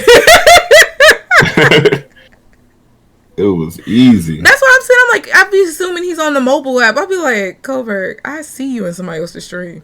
How you talking in both our chats on mobile? Hey. Gotta flip back and forth fast. I understand. I'll be cracking my ass up. I'll be like, Coldberg, just as soon as I get the hey, I'm like, I might have him for 5 minutes. Say all the important things now. Coldberg. Coldberg, sir? All right, y'all. We can talk shit again. You could always talk shit, man. I don't, and you know that. I have to behave when Coldberg said because you never know what. Like, no. Ever since you did a Who's Next episode, and it had nothing to do with me, and my picture came up, I will never talk shit while you're around because that's just to this day. I panicked. Not only did I panic, I saved that whole VOD so that I could watch it in my computer, so I could be like, "What the fuck did he say about me?" Or like, "Why did I come up? How did I get into this?" I think I messaged Yana. I was like, "Yana, what the fuck did he say about me? I'm next. I ain't do shit. I don't even stream right now." I think it was like during my 3-month break. I was like, also shout out to you being that every time I've stream tested, you are somehow awake. Which is also wild. And then sit up there talking about so Mel, you done streaming? Is this you retiring for the 5th time? I'll see you in 2 months. All right. I'm like, oh, you know me so well. Facts. But yeah, I mean, I like kicking it with people, and I like learning people, and I like vibing out with people, and I like recruiting for Who's Next. And it's funny, for that particular episode, there were 2 names of people that were guest having. That was you and Zadie, but that was for a reason. Yeah, me and Zadie also messaged each other like, "What the fuck happened? How did we get into this?" Because I was like, "Zadie, did he?" That was me, right? I know. And I saw you. I was like, "You look great." I was like, "Well, what the fuck I had to do with that?" And then it's like celebrated a birthday. I was like, "Nigga, don't ever love me that much." I was like, my heart can't take that. I was like, legit, how many hours of sleep do you really get? That is a good question. Do you get 2 hours? Yeah, I be sleepwatching. Y'all assumed I did. I assume you get at least 2 because you don't have like severe bags under your eyes. You be like, girl, I gotta make Maybelline now right now. Stop playing with me. Pretty fair, right? Talk about it. 2 is fair. I was like, I can't judge. Yeah, I go to work at 4:45, so like, because I'll be laying down but not be asleep a lot of times, and it's the way that's where most of MAWF is created. You can ask Yates. I'll be up all because I have a MAWF notes section where even from him, even though he's on the inside of most things, I'll even code things away from him so he can also use Exactly. I understand. That's what I love about MAWF. A lot of things, if it's like a storyline that involves a certain person and they came up with it, I'll talk to them only about that storyline. I'm aware. You are. If it's a storyline that I'm doing, I don't talk to anybody. I just told Blue today about some stuff for things to come because he was pitching the story to me, and I was like, I really like this, so I need to find a way to make both of them connect, and it's going to be fun. No, Breonna Johnson. So it's like I'll be putting all this stuff together in my head, like in the middle of the night, and like I have the shared space in Discord with Yates where I can post these notes, and I'll just type. Find a way to find a way to get Gene involved, and that's all I put. And that was my reminder to myself, to make sure I have Gene come out and attack Coco, because Coco and Gene were the final two to touch the briefcase. Gene did most of the work. Coco was able to steal it. So I want to like revisit that while not immediately having Coco cash in, but kind of pushing her to go that way, but giving her something to do, giving her own story with Gene, because it makes sense. Not her immediately going after the title, because Coco's been getting good wins, but Coco's not out there as like a Queen Cold, a Rose O'Grady, those bigger personalities, Danny, Yana, that people know and recognize. She's a character that people recognize, but she hasn't been involved in really any really good storyline. So I wanted to finally take this opportunity to give her one, because she earned to get to the bag. So now I have a reason for 2 minutes. I know what you're talking about. I know exactly what you mean. She's not a hot ticket yet. She's becoming a hot ticket, but she's not the hot ticket yet. You say Yana's fighting somebody. Everybody wants to see Yana fight somebody, but Coco, I'll be there. If I go to the concession stand, I might miss. I understand how you think. And she's been having some great matches. She's been solid all season. Lena confirmed. Oh my god.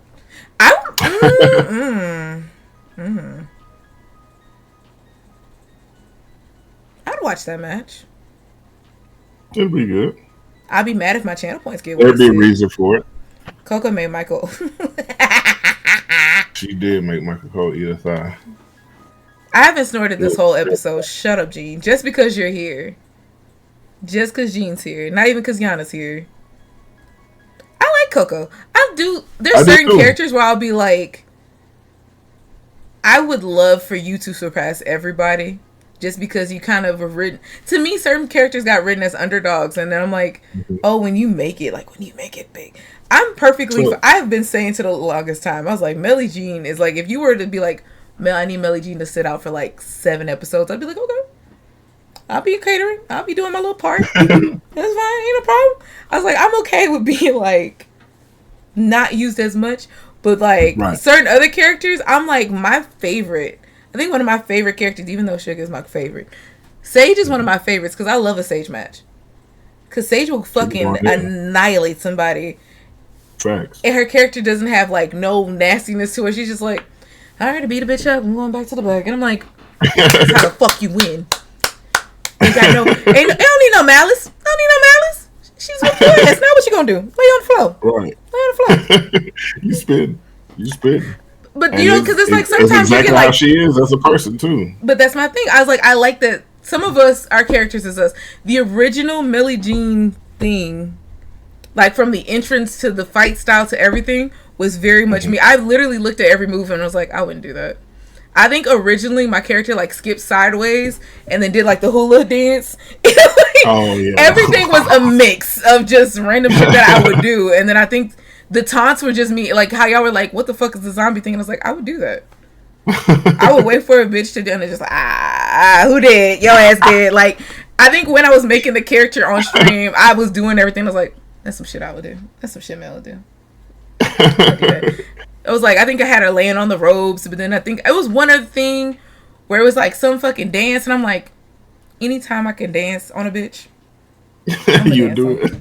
But then I was like, I think like between Thunder Buddies and the Darrow Goes Hollywood to Thunder Buddies, all my shit got washed up. Now I'm Darrow, but that's cool. But I'm just like, I be coming in, I'm like, damn, I actually know the name Ozuna for no reason.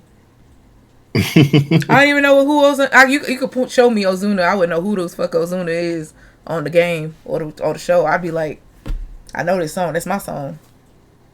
But I don't know. I just love the fact that everybody's character, you're either exactly like yourself, or you just your ego. You just you when you playing video games and you winning. Yeah, that's pretty on brand. Yeah. Oh, and you were talking about this on you were talking about this, I don't remember where. You were somewhere. You were talking about your merch and how for, you making a certain thing for Who's Next people, and you kind of stuck in one season, but that's okay. Ain't nobody judging you. But if you could do the next 5 shirts, not worrying about prices or anything like that, you could just go ape shit on the next 5 shirts for either MAWF or Who's Next. What's the next 5 designs? Because I know when I want done. Like, also, I was told to say this. I was supposed to plug this randomly. Okay. Can you please bring this shirt back? Because apparently I'm one of the few people whose shirt is still in mint condition. Oh. Everybody else been using the fuck out of their shirt. Y'all bad. I'll do that right now. I wear my shit to I wear my shit to work. Yeah, I don't know what y'all doing. Maybe if y'all have bosoms. Y'all I really like the idea. Like, if I had the money, and if we had if I had the money and the time, because I know it really takes time to make a lot of the PLE designs, I would love to have the PLE shirts ready to go before the PLE, so that people can actually order them and wear them for the PLE. Like, I would love to be able to do something like that. Come on, using us as promo. Please don't mind me. There's so many other entities and people and characters in MAWF that I would love to see have their own shirts, because we got people that have created their own logos for their characters. I would love to be able to have that on a shirt. Like, I would love a Freak Show shirt, a Zenda Juice shirt, a Gear by L shirt. I love the catering, catering. Like, I would love those. I'm working on trying to make a Rosita's commercial, but let me tell you, let's do it. I don't know how the fuck y'all are making. Bossu, I don't know how the fuck you're making that shit, bro. But he killing it. I don't know if you just make shit and you green screen it by frame. Motherfucker, that shit hard. Then your ass be having your character mouth moving. I'd be so confused. Bro, he sent me 3 Friday. I was like, I don't know when he worked on them, when he made them, but he sent me 3. I only saw 2 of them. I was like, he sent me 3 on Friday. I tried to. I was like, I'm gonna figure it out. Nah, fuck it. I ain't gonna ask for help. I'm gonna figure it out. I was like, and then I was like, when he asked Danny, I was like, how the fuck did you do that? I've been trying to do that shit all season. I was like, Thunder Buddies Goes Hollywood can't do shit together because it's either me and Rosita or Daryl by himself. Because I was like, they don't want y'all to interact at all. They was like, I was surprised when I saw that. When I saw him walk up and it was actually Danny, I'm looking at it. I kept thinking, in my heart, I was like, did he just make a thick ass character with a wig? I was like, that's a man with a wig, huh? He turned it was Danny. I said, how the fuck? It was legit Danny. And I was like, my mouth dropped when I saw that. I was like, okay, yeah, this is about to take off. And I really can't wait for y'all to see the next one. I'm stressed. It's gonna really be mind blowing. You should be. I am stressed. Oh, you should be. Is any catering? Isn't catering? Catering will be involved on Wednesday, but the scene won't. I didn't already threaten to make Mel retire for safety reasons. Look, y'all know what? Let me tell y'all something. When I was in D&D, my character got shot one time. I was done. I was done. I almost left the campaign. I don't play that. Stop playing with me. I just wanted to play with my friends. That was all I wanted to do. Fair enough. I was like, getting beat up in the ring is one thing. I gotta worry about promos now. Niggas is hitting me up in the virtual lands. That's crazy. But yeah. Oh, Mr. I just popped my back. Mr. Frio de Berg. One of my favorite things to do on this show is ask people, how are you doing? Now, I ain't gonna ask you how you doing emotionally, because black men don't like talking about their emotions. And if you do want to, you can, because this is a safe space. I don't mind it. How are you feeling? Like, how at one point in the stream we used to do like, oh, how's your love tank? How's this? But I'm gonna just ask you, like, how are you feeling in the creative space? Because there's certain times where I think as content creators, we put so much out and not everybody knows how much goes into going live alone. And then you are the type to plan. I am a swinger dicker. I just go live. You plan and you know, like, this is what I'm going to do. This is how long I kind of want to stream for. This is... How are you feel? Do you feel appreciated? How are you feeling? What are the goals? What's your mindset about all of this? Right now, y'all see that head going back? I'm killing this shit. I feel like I'm in a good space right now creatively. I do, in fact, appreciate all the help and support that I've been getting here recently, especially with MAWF. The reason I don't mind losing sleep for MAWF is because it's become a passion. It's really something I enjoy. I look forward to it. I can't wait for Tuesday. And now I can honestly probably book before Tuesday nights, but it's become such a tradition for me. Mm-hmm. It's just my me time that, I can't wait till Tuesday so I can book. Like, I don't know why I just made that sexual, but that's how I feel. It's like, I can't wait till Tuesday. I'm going to book the shit out of Emergence.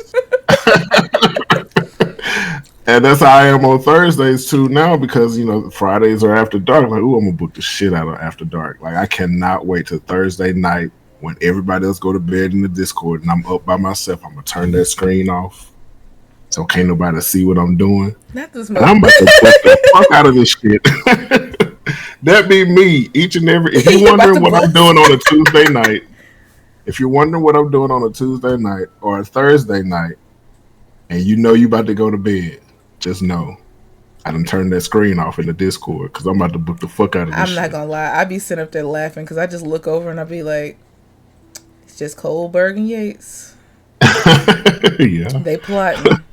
It's depending on who's in the Discord, I'm like, these motherfuckers plotting. I could go in there. And it was crazy. I could go in there. The worst plotting will be in places you'll never see. Like, you'll never see me there. And that's where the craziest angles are being plotted. Like the one that's coming. It happens to I'm already prepared to be hurt, y'all. Y'all see them just all right. We'll work on Wednesday. It's just 2K. The only thing I hate about it though, honestly, is just 2K has so many limitations. Yeah, the match cards have been good. They've been really good. But I have so many limitations that I can't be who I am creatively because 2K shackles me a lot. Like, I've really been enjoying the people that are helping to bring. I even think the Freak Show gave people like a boost in their thinking process when it comes to creativity, because people have been presenting things to me and bringing things to me that have been stadiums above anything we could have done in season 1. Mm-hmm. And I think I really feel like some of that credit goes to this whole Freak Show angle and the twists and turns that it has taken. People have just been inspired creatively all over, and like, I've been enjoying that because it helps. It helps the product. It helps those people as well because they're able to practice skills that they probably wouldn't even ever thought about. Like, some people would have never thought about editing anything, and now they're killing it. Like, I love that they're able to do that and be great at it. And now it's a skill that they can use for life. Granted, I can't pay them. Yeah. I appreciate everybody's, volunteer work, but owning your craft. Don't come at me for no bread now. Right. Like, I appreciate y'all. You can stop whenever you get ready. I promise. No hard feelings ever. Because Rosita has missed a menu or two. He ain't never yelled at me. And never will. Because I was like, the other day I was like, damn, I ain't did one in like 2 weeks. My bad. Never. You'll never hear from me. I appreciate it. But I appreciate it. Just know each and every time you do, I appreciate it. Even when you can't, I appreciate it as well. Because the effort that goes into a lot of these things that people do for MAWF, like, the effort is unmatched. And I can't ever say thank you enough. You've touched on this. Mm-hmm. And I know the answer, but I want to hear your updated answer. Okay. Because I know for a fact that you have talked about how you feel about other federations. I've seen you praise some, I've seen you praise some. So, what? How do you feel about the explosion of E-Feds? Even the ones that you know of, especially the ones that started after yours. I mean, I don't want to take credit for everybody's E-Feds. You better toot your horn. Well, You better. I don't want to. I You don't want me want to to say swing your they dick doing for it you? because Hold on. No, I can swing my own. Okay, then you don't make me pull something out now. But like, I don't want to take credit for everybody's. I know sometimes people can take some inspiration from things they see. And I appreciate that a lot of those people have given me those nods. Like they'll say, "Hey, yeah, I got this from Coldberg." Basically, to tell you, "Hey, yeah, I got this from MAWF." And even Hero with the start of UEW, he'll even give credit to MAWF as well, and always continues to put MAWF on each and every time we're there. So I can't help but give that same love back. But I kind of like the E-Fed space because the E-Feds I fuck with, and they fuck with me. And it's never been. It's amazing to see them rage you on After Dark Nights, and they're like, right. "Yeah, we was waiting on you, bro." Like, right? It's actually crazy how that works.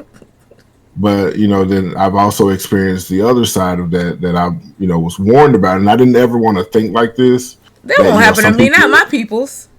Right, and then it was Johnny Lou. Grab your coattail and go for that ride. They see you doing something. They see, they just see the number, right? And they's like, "Ooh, I want that." So let me try to attach myself to this and get that over here as well. But that's not how it works.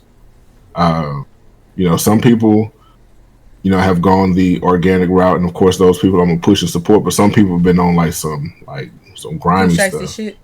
Yeah, and you can tell too. It's like because I try to show love to everybody. If you raid me, I'm gonna come check you out. I'm gonna at least come check you out once. Whether I come back or not, sometimes that's on you, sometimes that's on me. But so there's this one time where somebody raided me, and I did my usual where I went to go check them out after, and they was just basically trying to like, oh yeah, I got to make sure you get me on your show, and you can help me promote my E-Fed with my character. Hello, like I just met you yesterday. I'm just here to see what you get for Who's Next, which I think is hilarious. Yeah. Hey man, you gotta put me on Who's Next, bro, because I'm Who's Next. You know what I'm saying? You gotta see me, bro. You come to my channel, man. You know what I'm saying? You see what I'm about? Come on, man. Like, it's so wild, right? Like, if I've sent you an invitation for Who's Next, it's because I feel like I've consumed enough of your content for myself. Shut up! That I believe in you. Blue ain't gonna act right. But no, like, I feel for that because there are times where even Tomorrow Thoughts, when I was like in season 1, people are like, "Oh yeah, you should put me on the show," and I'm like, we don't talk. You don't fuck with me like that. So like when I get you in this Discord, I'm myself. I was like, I had somebody play Overwatch with me and I roasted them for 2 hours and I'm friends with them. You don't want to be in this chat with me and we don't fuck with each other because I'm gonna hurt your feelings and make you cry. Ooh, talk about it. But even with I've had people who are like, "Oh hey, somebody told me you could put me on with the E-Fed you're in," and I'm like, hello. I can ask if you could, like, maybe one day we need like a guest, but I was like, we're full of shit. I was like, shit, me alone. I'm surprised I got in. Like, I can talk to them, but it was kind of like a weird, how I'm gonna put you on, and I'm a plus one, well not a plus one, but you know what I'm saying. Like, I'm a small cog in the machine. You should move up and talk to the people up there. Come to the show a couple times. Let them get to know you. Maybe you'll be the Debo. Who knows? But like, I can't really just throw you in the door and be like, Coldberg, I got this guy. He's great. Come on. Right. Coops earned that. Yeah, I roasted the fuck out of Coops today during Overwatch. I'm sorry, Coops. He ain't deserve it. You just jumped in the VC at the wrong time. I was uncaffeinated. Yeah. This is why people do be trying to shoot their who's next shots for sure. And I get it. You can be a non-streamer and be on Who's Next. That's why it's Who's Next. It's Who's Next. Not who's here. Right. Not who's now. Right. Talk about it. I like how I'm just talking. Coldberg's like, actually, there's been like 3 people who didn't stream. Thank you very much. Have you? Now you got me counting. I don't know if I can. Because it's almost really spot on 3. I want to ask a question, but I don't know if it's like messy. 2.5. I'm going to ask a question. You tell me if it's messy. Okay. Because I've had this situation, so I just want to know. Have you... Shit. I feel like the answer about to be yes. So I'm going to just go ahead and put that out. Have you ever had somebody on Who's Next, besides that one person, who you later on said probably wasn't next? You ever wanted to renege Who's Next but not the person? But I'm just saying. It's messy. I was like, not that person. But I'm going to be honest though, yeah. Absolutely. Because I've had people on the show where I'm like, I giving them flowers, I'm talking, and then like later on I'm like, yeah, I ain't going to delete the episode, but I'm thinking about it. Yeah. Oh, yeah. And I'll still give them the credit. Because look, at that time, to me, I felt like they were. Yeah. I really felt like they were. People really do be trying to get in. Dead ass. Every time I talk about MAWF, they do be trying to get in. Dead ass. For real. It's fun. I love being like, it's not my federation. I'm just a caterer. You don't even follow code. You don't even follow code. What the fuck I'm gonna do? Ow. How I'm gonna put you in the door? You don't even know you. A lot of folks don't. They just feel like E-Feds just need people, and that's not the case. At least not for mine. Like I wanted people to care, and I feel like having people in the community be these stars and be the the actual people behind these characters. I wanted people to care. Now that sometimes can backfire because sometimes people care a little bit too much, and it's like I try to remind them like, hey, these are just pixels. Let's not be upset at their performance. I remember you saying that though, that's a real thing that happens. I remember that. That was I'm not gonna lie. It's giving flowers. I'm gonna make sure I say it in a non-petty way. I'm working on myself, y'all. I'm working progress. I admire the way that the Academy in itself, when things do arise, y'all handle it in such a mature manner that it teaches me as a younger streamer, it shows me like, okay, you do need to take responsibility and make sure that you're cultivating a space and that, we do this shit the right way. Because a lot of times on Twitch, shit goes left, as we all know. Mm-hmm. It's the internet. It's the internet. And some of us is in the generation of fuck around and find out. And some of us have aged out of that. And we have learned like, okay, longevity. We can have that instant gratification of like, shutting shit down now.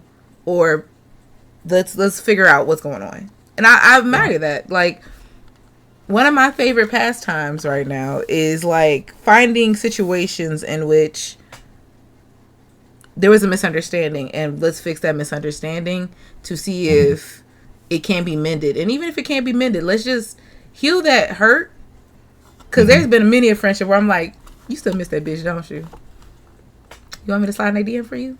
I'm going to tell them that you miss them. I'm going to see if I get them to come to the VC, y'all going to chat? Okay. Y'all still gonna go back together or not? Stop playing. Y'all gonna be friends? Okay.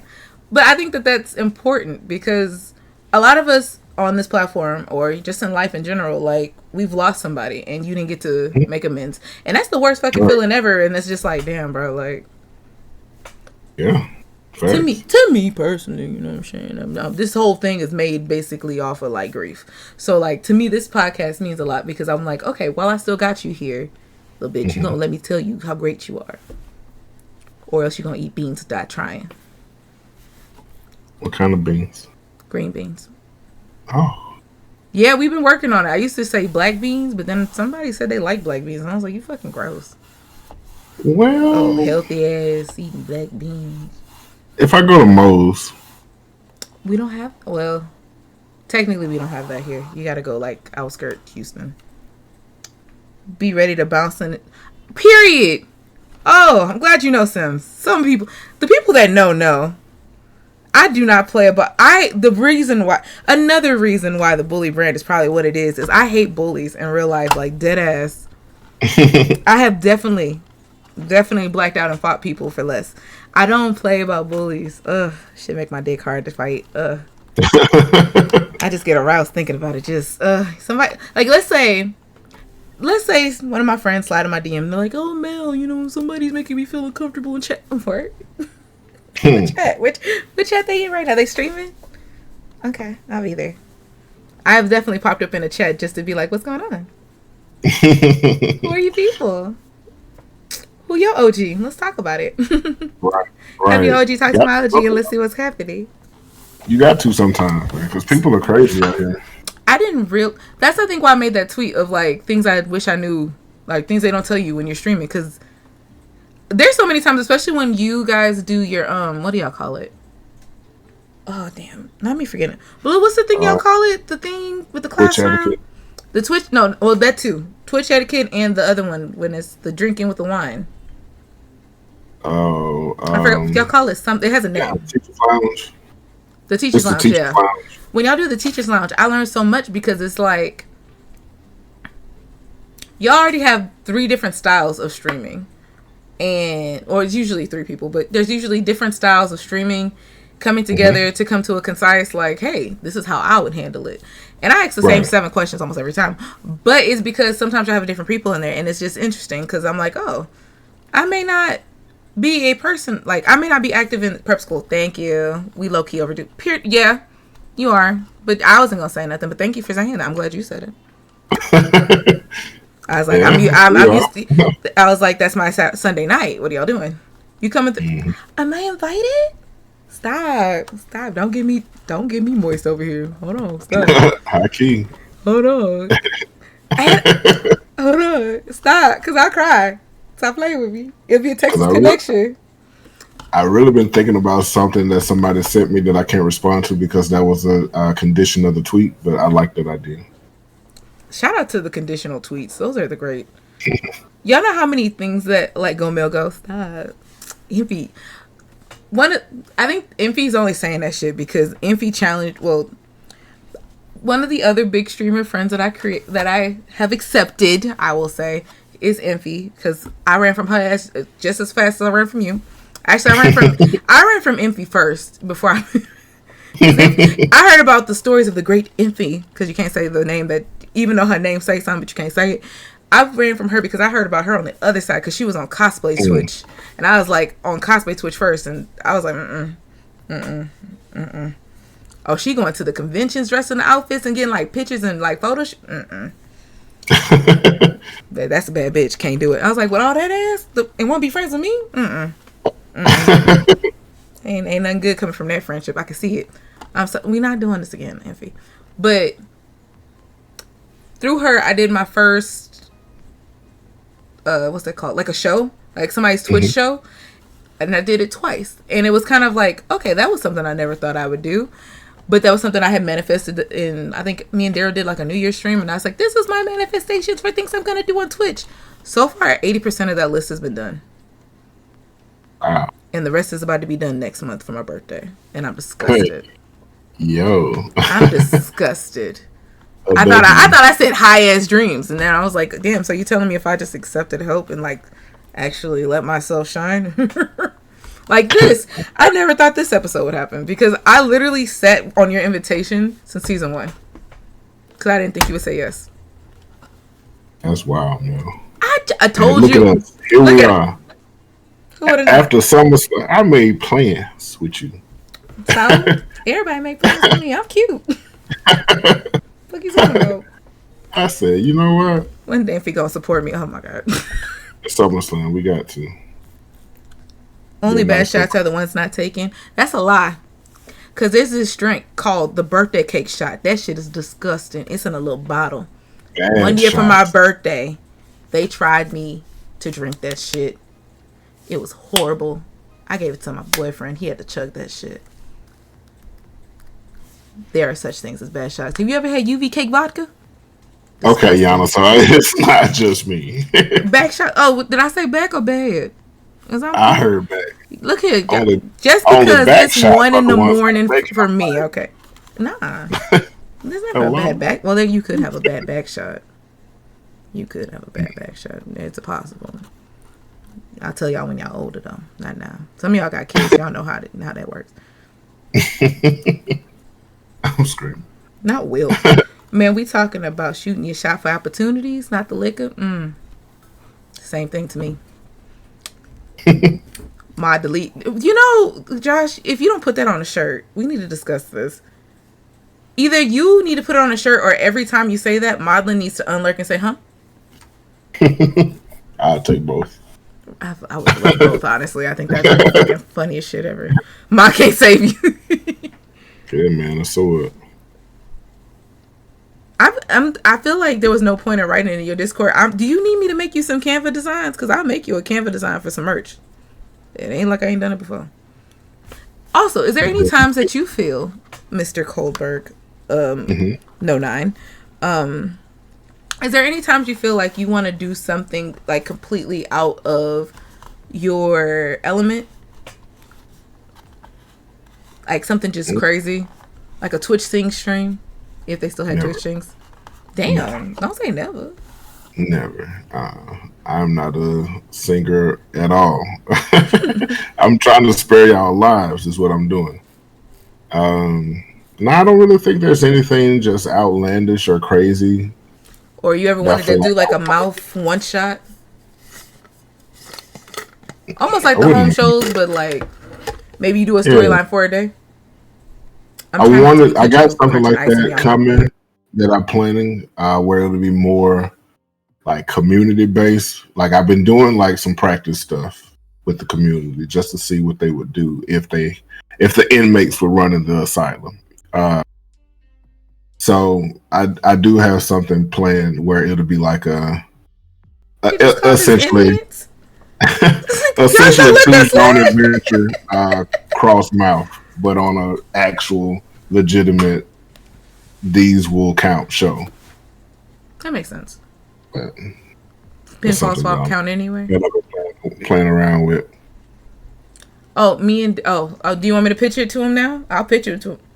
All right. So me and Daryl, you were saying at one point you wanted to do a Saturday show, and you needed some broadcasters. And me and Daryl said we could do it because who else could do it like we could do it? And secondly, you want somebody who's not knowing of wrestling moves. We can be like, damn, that motherfucker got slammed right there. Like we just wanted to be the Thunder Buddy show. Daryl probably could pitch it better. But obviously I'm the one that's gonna be the one to say it first. I personally think that we could do it like a test stream for a Thunder Buddy episode and see how you like it. But I personally think that we would be great for the Saturday night show because Thunder Buddy Saturday was a thing. It's a brand that everybody knows. You know what I'm saying? Everybody knows Thunder Buddies. They may not remember Thunder Buddy movie sequels and shit, but like Thunder Buddy Saturday. What else was you doing on Saturday but watching Thunder Buddies? And we are not inmates, as Infy said. I ain't gonna lie, that hurt my feelings too. I ain't never went to jail. I know what a spread is, but I ain't never been to jail. That's a wrestling reference as well. Yeah, I mean, so I've kind of moved away from the idea of having that third brand just because of how much extra work it would be, and I didn't want to in any form or fashion take away from what I was currently building with MAWF because season 1 MAWF. As best we could, we had storylines. Like a lot of times the storylines were cooking themselves and we just went with it. A lot of these storylines now are more pre-planned than they were in season 1. And the results a lot of times have been a lot better than anything we could have done for season 1. So it's like, I don't want to sacrifice that or hurt that in any form by trying to have a third brand. But we do have opportunities where I would love to have some superstars on commentary. And I think I even mentioned this a couple streams ago because, a couple weeks ago we just had Josh on And I just feel like, we could do more things like that with superstars that want to do it, just want to come be themselves and, help call a match or help call the show. Even, especially when we have like Vash was out this Friday. I could have definitely used some help. It was really sad. I wanted to hug you. I was like, they really just left my man cold in there just by himself. And then Blue and eat. It was like, Blue was struggling. He was there, but he was struggling. He said, he hit me up on the side. I knew what was going on. No, I got it. I was just like, once he started talking to the chat, I was like, yeah, he indisposed. I respect it. I've definitely done, back when we did the Tomorrow Thoughts Lives, there was definitely days where like I just wasn't feeling good during like us watching the episode. I think one day I put like my stuffed animal with my wig on and I went and slept on the couch and just texted from the couch. I was just in the chat. I was like, I can't, y'all. I was like, y'all just gonna have to go on without me. 100%. What you mean? It's in your name. She don't believe it though. I know she don't. I would love that. That'd be definitely cool. That'd be cool as shit. That'd be a crossover episode if I've ever seen one. I'm with it, honestly. The unicorn. Absolutely. Yeah.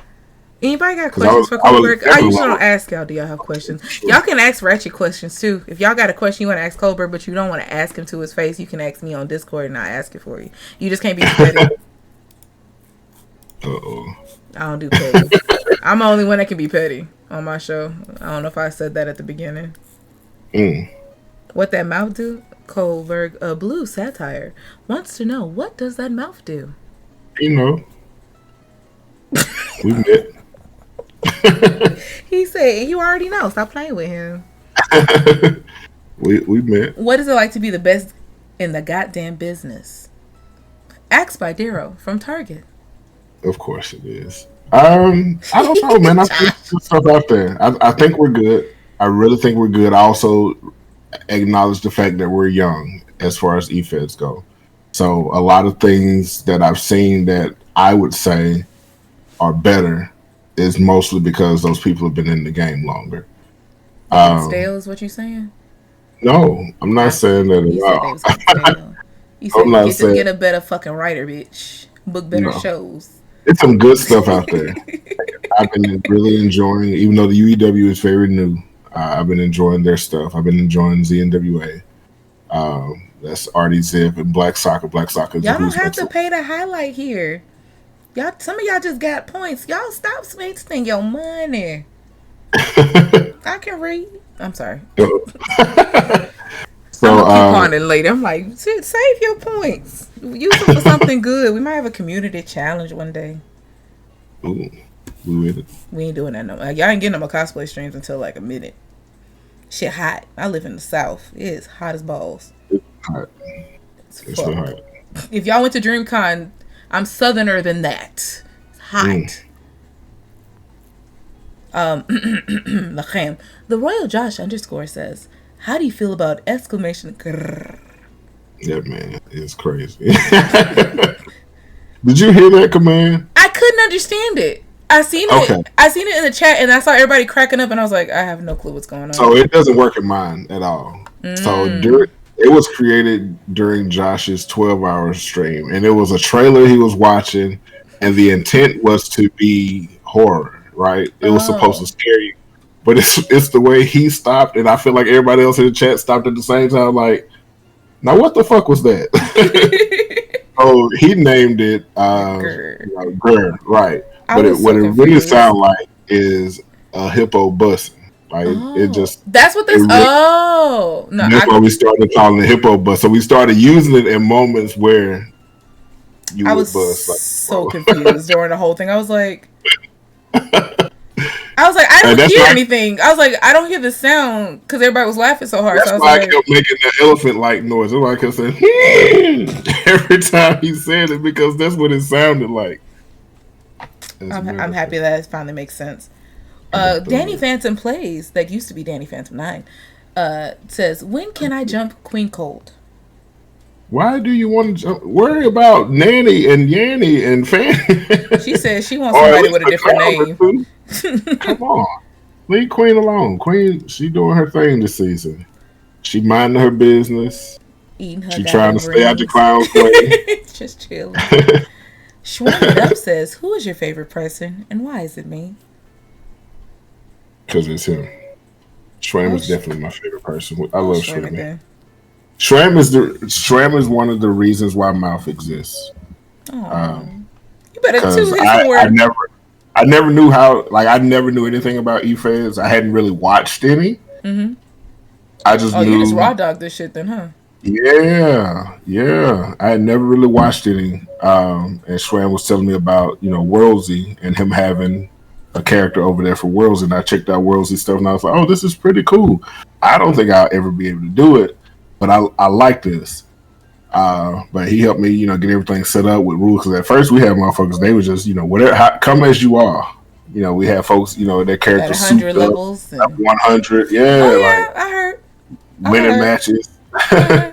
There were certain times where I was like, so we're not gonna address the fact that this motherfucker Super Saiyan. Right. That person level 19. That person about 90. Crazy. I think I only knew that because I saw other people who played the game. Mm-hmm. Damn, I just realized that was an E-Fed over there. Damn, I used to mock for E-Fed. Didn't even notice it. That's my first joint. Because to me, it was just niggas playing. I know what I was watching. I was like, okay. But nah, they had an E-Fed and they did the same thing, but it was kind of on purpose. So people would come to challenge them, but they were Super Saiyan. It was, okay. I did not like modding. You're cheating. Like, bitch, get out the chat thing, bro. I was not a good mod. It's tough, but that's the thing you got to deal with, even when there's nothing on the line.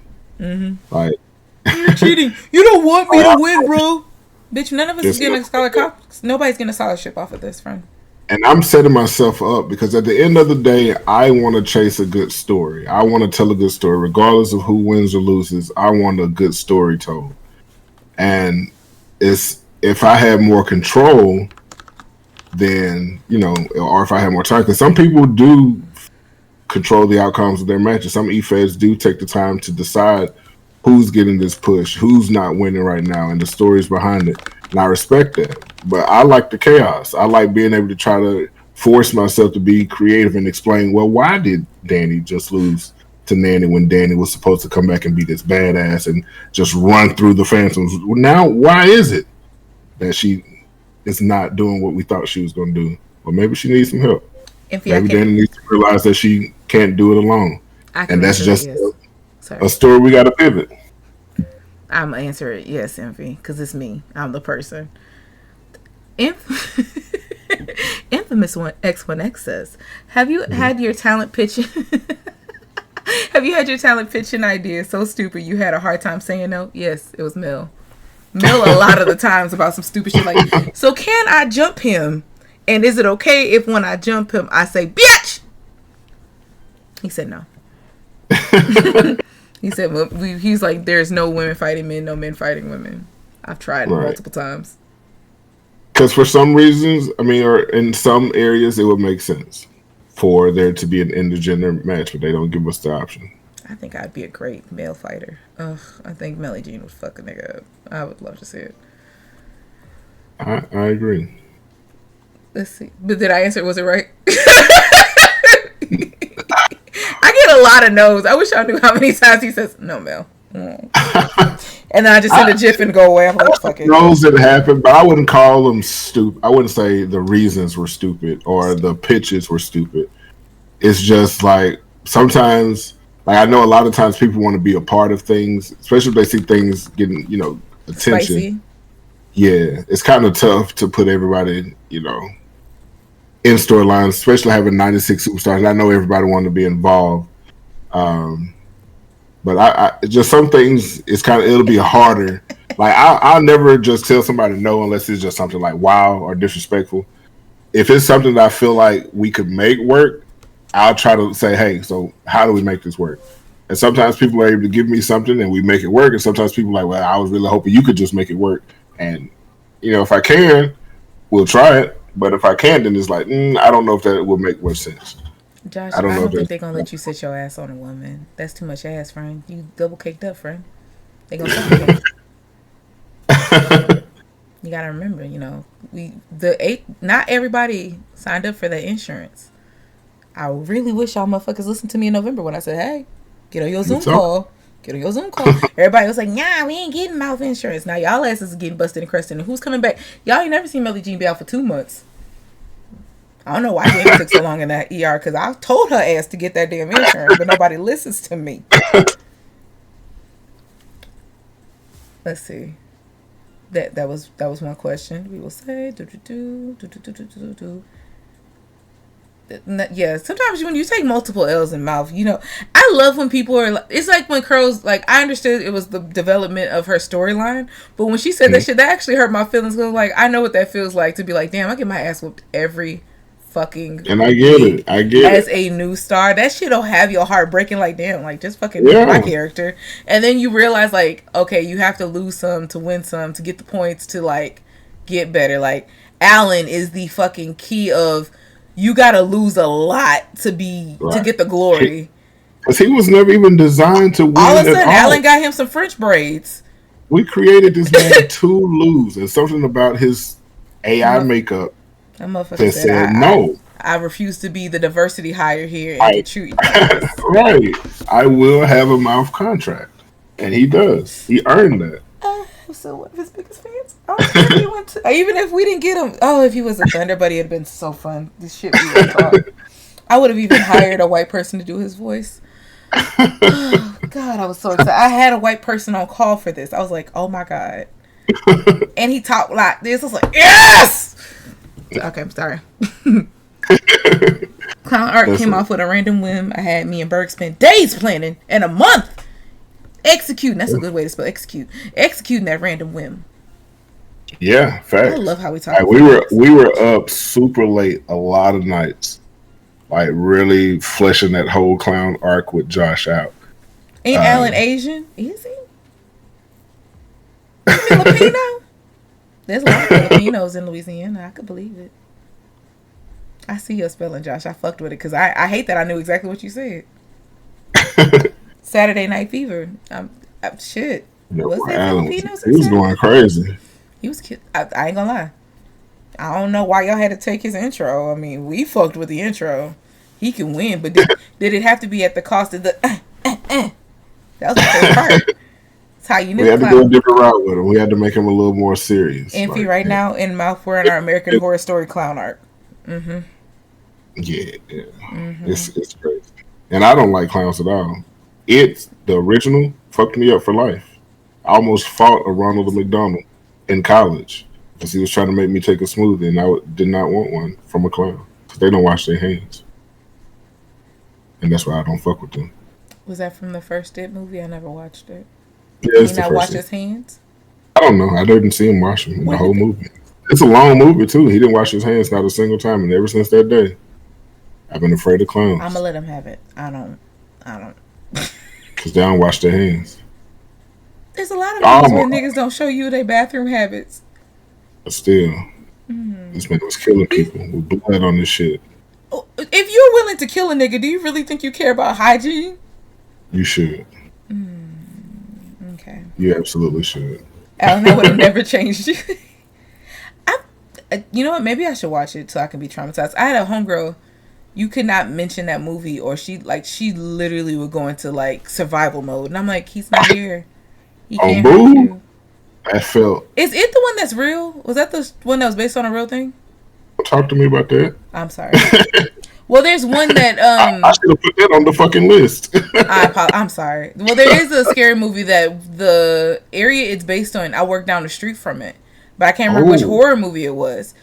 And I was driving one day, I had got lost, and I found the original house, and I was like, "And you live in it with your kids?" No way. Yeah. People are crazy, bro. I didn't realize Texas Chainsaw Massacre was real until I saw that house in real life, and I was like, "Oh shit!" Another time where I really don't know why our black ass family had us over there. You want to see the house? I don't even know what movie this is. I am a child. I am a Girl Scout. We were supposed to be camping. They ain't never got gas. They never get gas in Fast and Furious. You're not wrong. They sure don't. And a dab of hand says, "Right, stab." My bad. Sorry.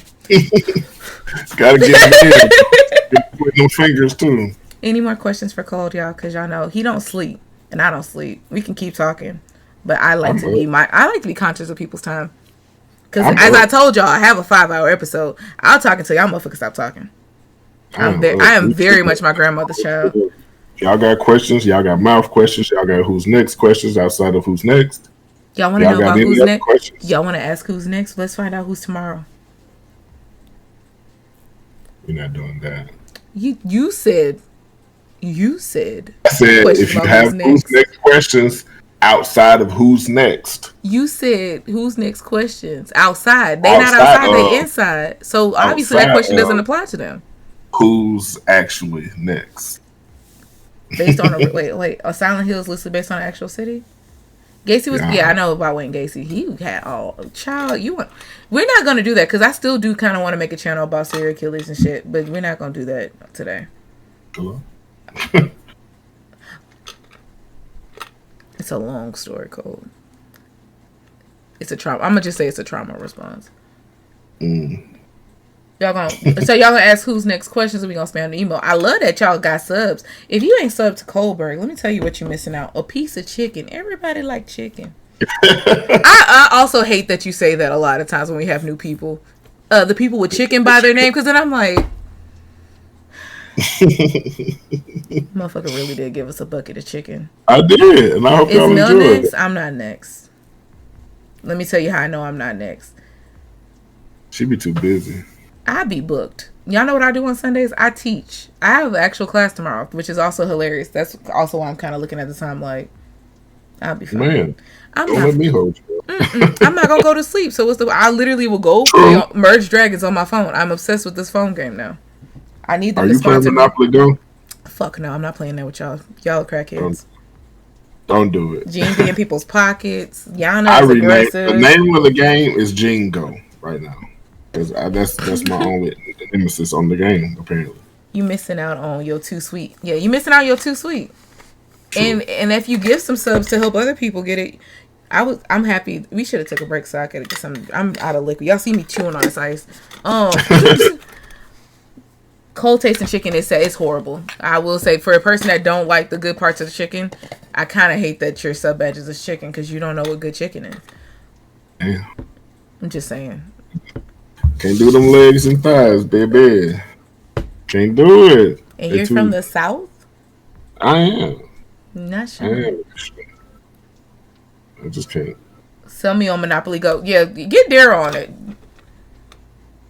Leave me alone. They never gonna leave you alone, Gene. I ain't gonna lie. I don't play the game and I know you're this. Bro. I haven't done this thing since the Truth. Do we have a season 6 booked yet? Because the streets need that show. Of Who's Next? Who's Next? Nah. I'm taking a break. Season 5, I kind of overbooked it, so I'm gonna just run with it. So how long is season 5 gonna be till? December? It'll be still December, but there are more guests in some of those months than the standard 2. Some months have 3 guests, maybe even 4. Knowing him, he probably does, but also no. Yeah, I haven't reached out to anybody. I don't think Coldberg knows how to take a break. Y'all I usually take a break. Like while the season is happening, is usually when I start reaching out to people for the next season. Like it'll be like in the middle of the current season to give those people, time. I don't want to book it a whole year ahead. However, there won't be a season 6 from January to June. There will be some Who's Next episodes where I'll be reconnecting past guests and just finding out what they've been doing. How the fuck are you? A reunion show, but across shows. Everybody don't fuck with everybody, and that's fair. And don't. It's me. I don't fuck with everybody. So I love that. That's one of my favorite. I wouldn't want to do like a season 1 reunion where it's everybody from season 1. It ain't gonna work. For a lot of reasons. Daryl said finding out if they were indeed next. I knew Mel hated me. Oh no, baby, you would know if I hated you. You wouldn't have been able to talk in the chat. At all. Let me tell you that my block. Trust me, there's times where I come into y'all streams and there's people I can't see who y'all talking to. I love it. My poor season. Yeah, your season blew. I ain't gonna lie to you. Y'all had a good season. But you know, I'm not gonna lie. I think that comes with everything, though. I love that you're thinking of reaching out because sometimes you gotta spin the block because people change, and not even just in like, oh, people change in a negative way, but channels grow, and like my channel from when I first started, I still remember my first 200 followers. Like I could probably name about 120 of them because I was shocked that many people wanted to see me do goofy shit.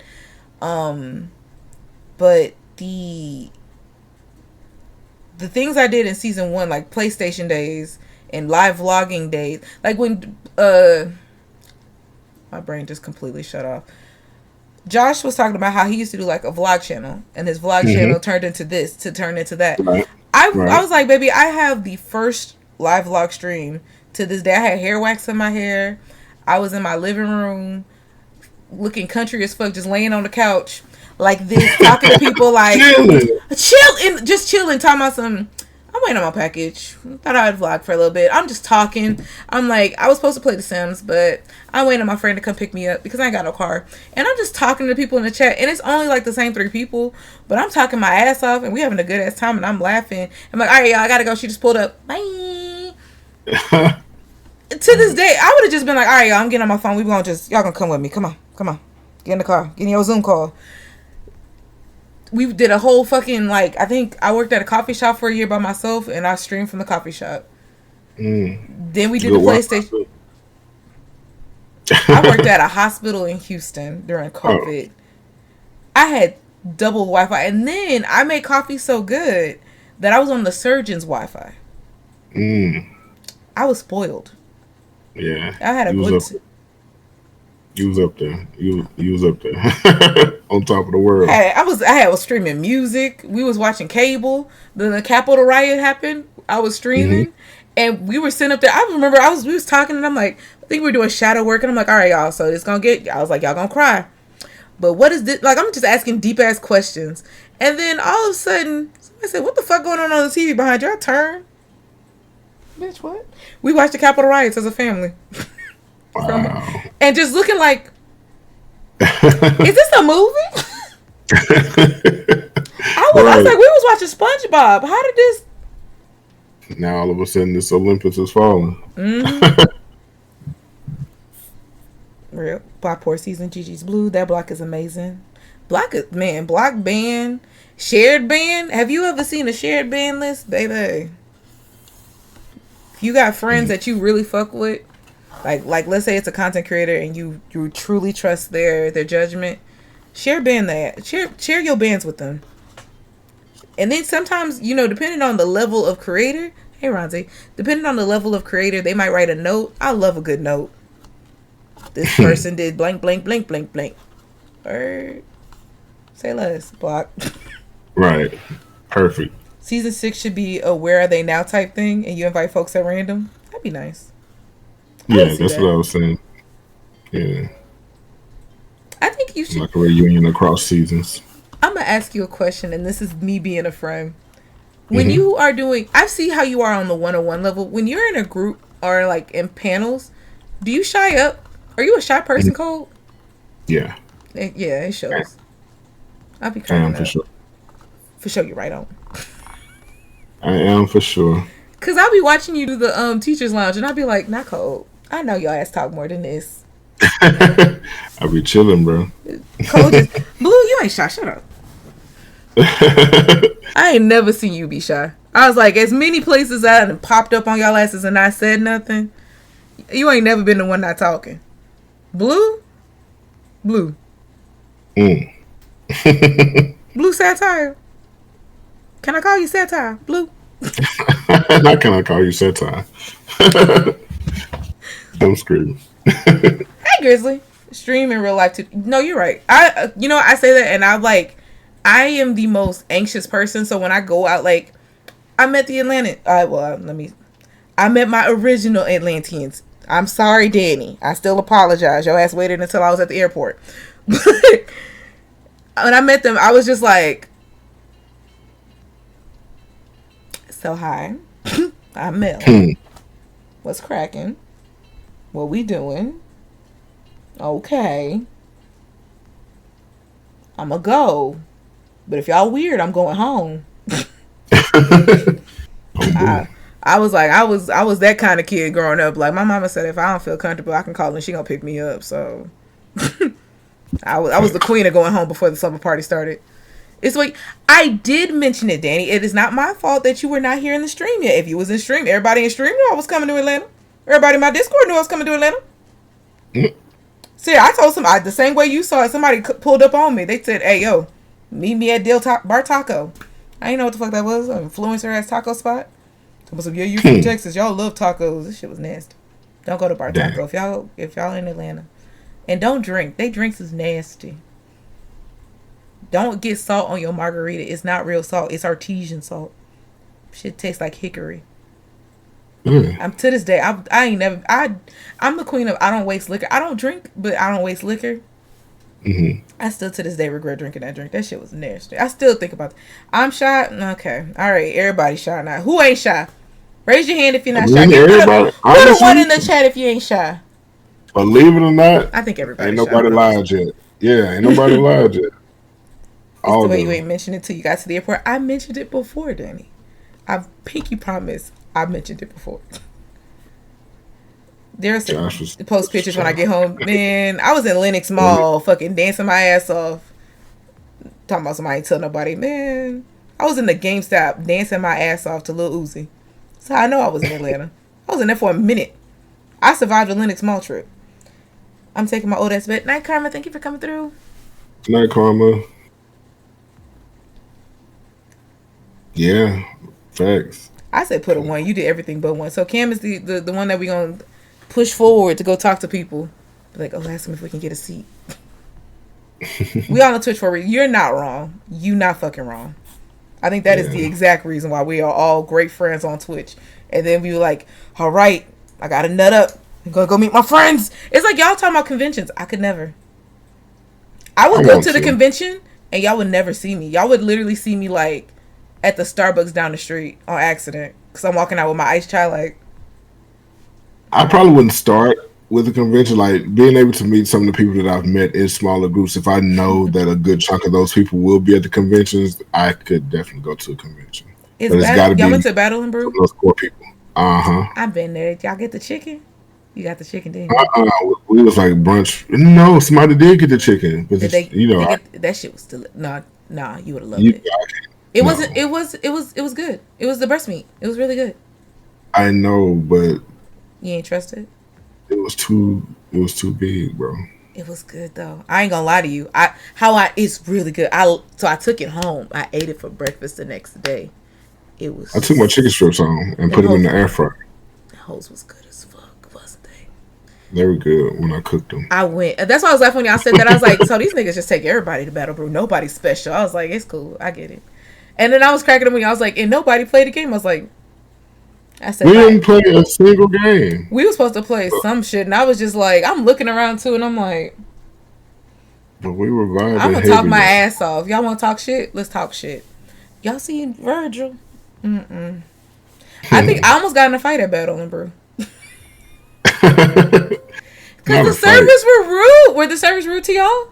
No, they were really nice. They were rude as when we went, it was night. They were rude as oh yeah, we went during. It was not busy at all. And where we were sitting must have been somebody's regular spot.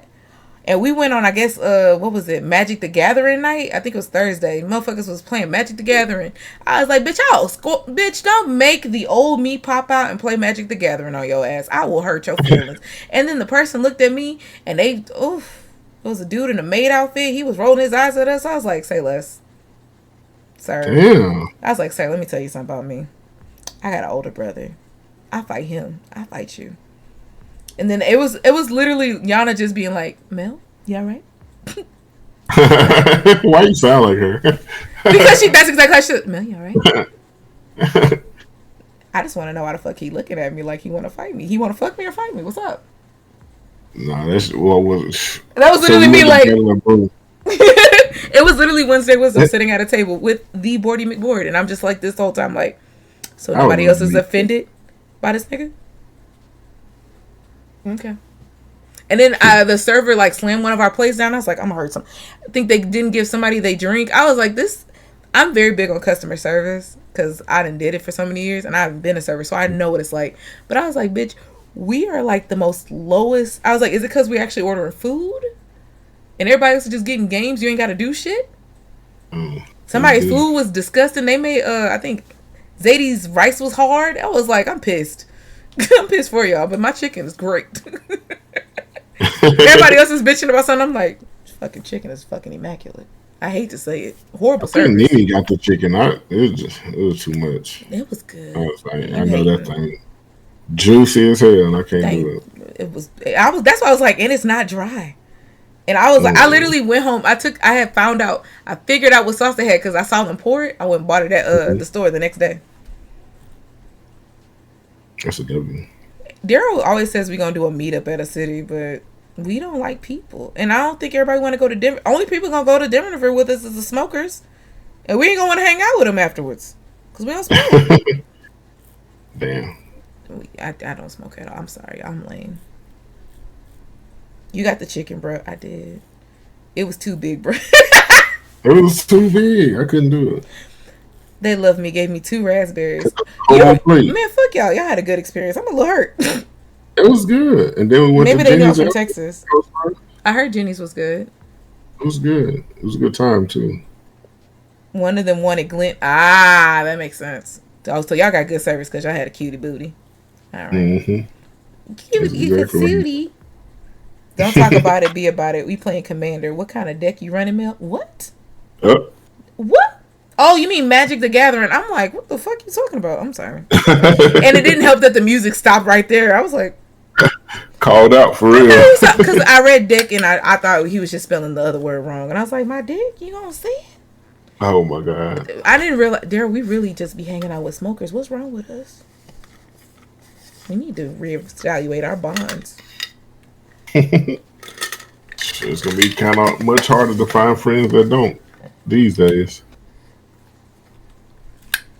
Yeah. Pickings is slim. Y'all. Goodbye. It is what it is. All right. Any more questions, y'all? Because I can just talk to Coldberg after this. You don't smoke no more? I'm proud of you. I know it's hard to stop smoking. Man, this is a Dunkin'. Right. Shit. I hate Dunkin' Donuts. This will never be a Dunkin's here. They so bad. I don't know. I'm going to ask a question. Do y'all really like Dunkin' Donuts, or is it just that there's one on every corner? Because in Jersey, there's literally one. Like, there's 3 on the same block.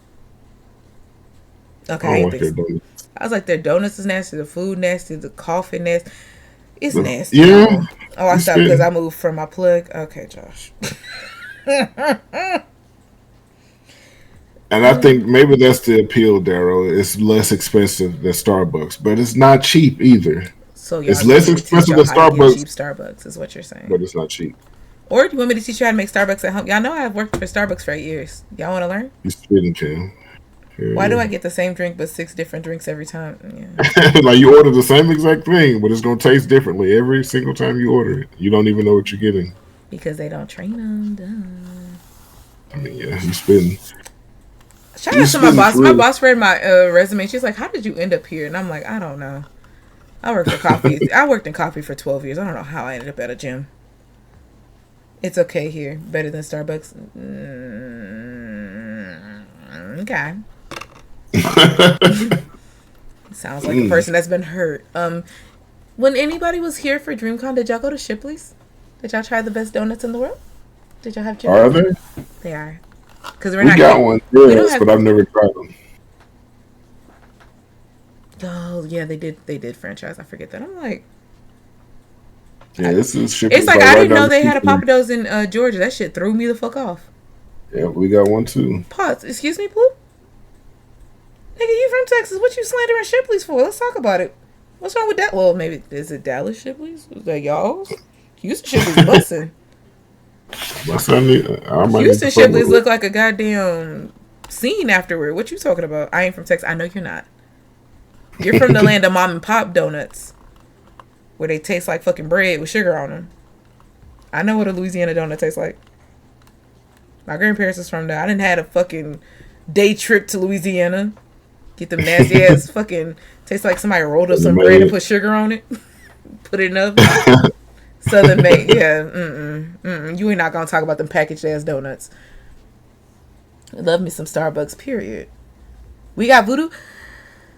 I don't like Voodoo donuts.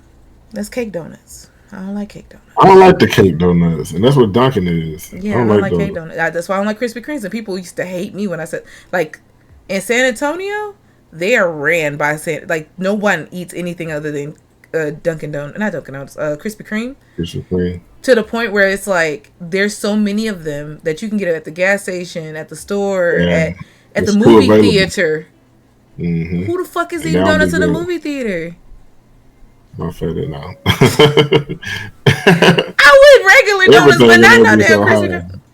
They for sure not packaged. I sign on at Ford. Not Krispy Kreme booty. Krispy Kreme overrated as fuck. Shipley's is good. We literally only go to Krispy Kreme for glazed donuts. I can't even. I don't try any of the hot chocolate. I go there for like any of the other donuts. Shipley don't taste that far from Southern Made. All right. As long as it's not a cake donut. It's not a cake donut. It's really good. And depending on like the location, and if they take their job, like if they actually give a fuck, you never get a cold donut. Like the one down the street from my job, it don't matter what time of my shift I go, it's hot. Like it's hot to the point where you're like, you pick it up and it breaks apart, and I'm like, thank you. Thank you. Really, that's good. The lady literally looks at me like, chocolate milk, and I'm like, thank you, ma'am. You know what I came here for, girl. Stop playing with me. Or like she'll look at my face and be like, green monster? Ma'am, it's 5 a.m. and I'm looking at you, looking at me. Come on. Stop playing with me. Hey, you know what I'm here for. I came here for sugar and caffeine. I would eat donuts. I would eat donuts at the movies, just not Krispy Kreme. I feel like that's weird that they would sell there. I don't want to. I don't like cake donuts. I said that. What else is on there? Mini for real? I don't know. It's just like when I tried Dunkin's, I literally went into a Dunkin's and intentionally tried to give them a try. I was so disgusted. I hope that was not the best effort. I tried a coffee. I tried a breakfast sandwich. And I tried Munchkins. I was very sick by the end of the day. I was disgusted. I was mad. Shit tastes like sugar and powder. It tastes like the fucking coffee was just chalk. I was just... Watch Dunkin' be like, we want to sponsor you. How much you pay? Right. Gotta be one of those people. Pepsi's great. Like, bitch, you drinking a Coke. Shut up. That's fucked up. I like the donuts that melt in your mouth, not in your hands. You know what I'm talking about, Blue. Stop playing with it. Shit. All right. Let's not do the hippo buzz sound here, please. Especially since I haven't heard it. So all I keep hearing is grrr. Hold up. Now I gotta send it to you. Why do you have it? Because he sent it to me. His ass sent it to me. Oh, y'all want to know one of my other favorite my other favorite moments with Coldberg is? Y'all know how many times I just send this man gifs of his stream? I love it though, Mel. Shout out. You killed me when you said I favorited a lot of those in the server, and I was like, it's fine. I was like, now people tell me. Those today.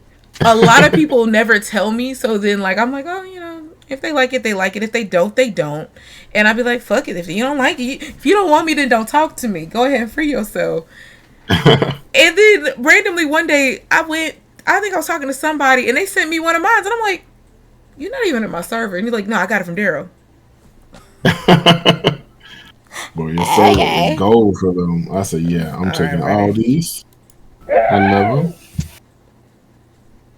What the fuck? What was this scene supposed to be?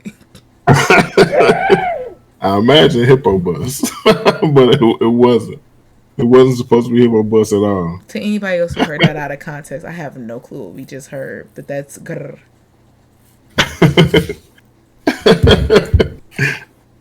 That's what it is. I've never. This is the first. If I feel bad for all the people who've been in my community for a long time, I've never extended my Discord invitation for like 2 years. Does anybody want to join the Discord so you can see the gifs? Because I forget to extend that. Y'all be killing it. Like, ask a mod for a Discord. I be like, what? I got a Discord. What? Man, no. You in Coldberg's Discord? We can go over there. I used to be the queen of like, oh, you in so-and-so's? Okay, we can just go over there. It's fine. I'll ask them. Right. We gonna rent a room. That's the Royal Court exclusive. It's cool. I'm not gonna steal it. I pinky promise you, I'm not gonna steal it. How you say it? What? How you say what? Discord? Is it my? I used to rent out Josh's Discord. Man, somebody, I ain't gonna say who because they ain't here. I ain't gonna talk about them when they not here.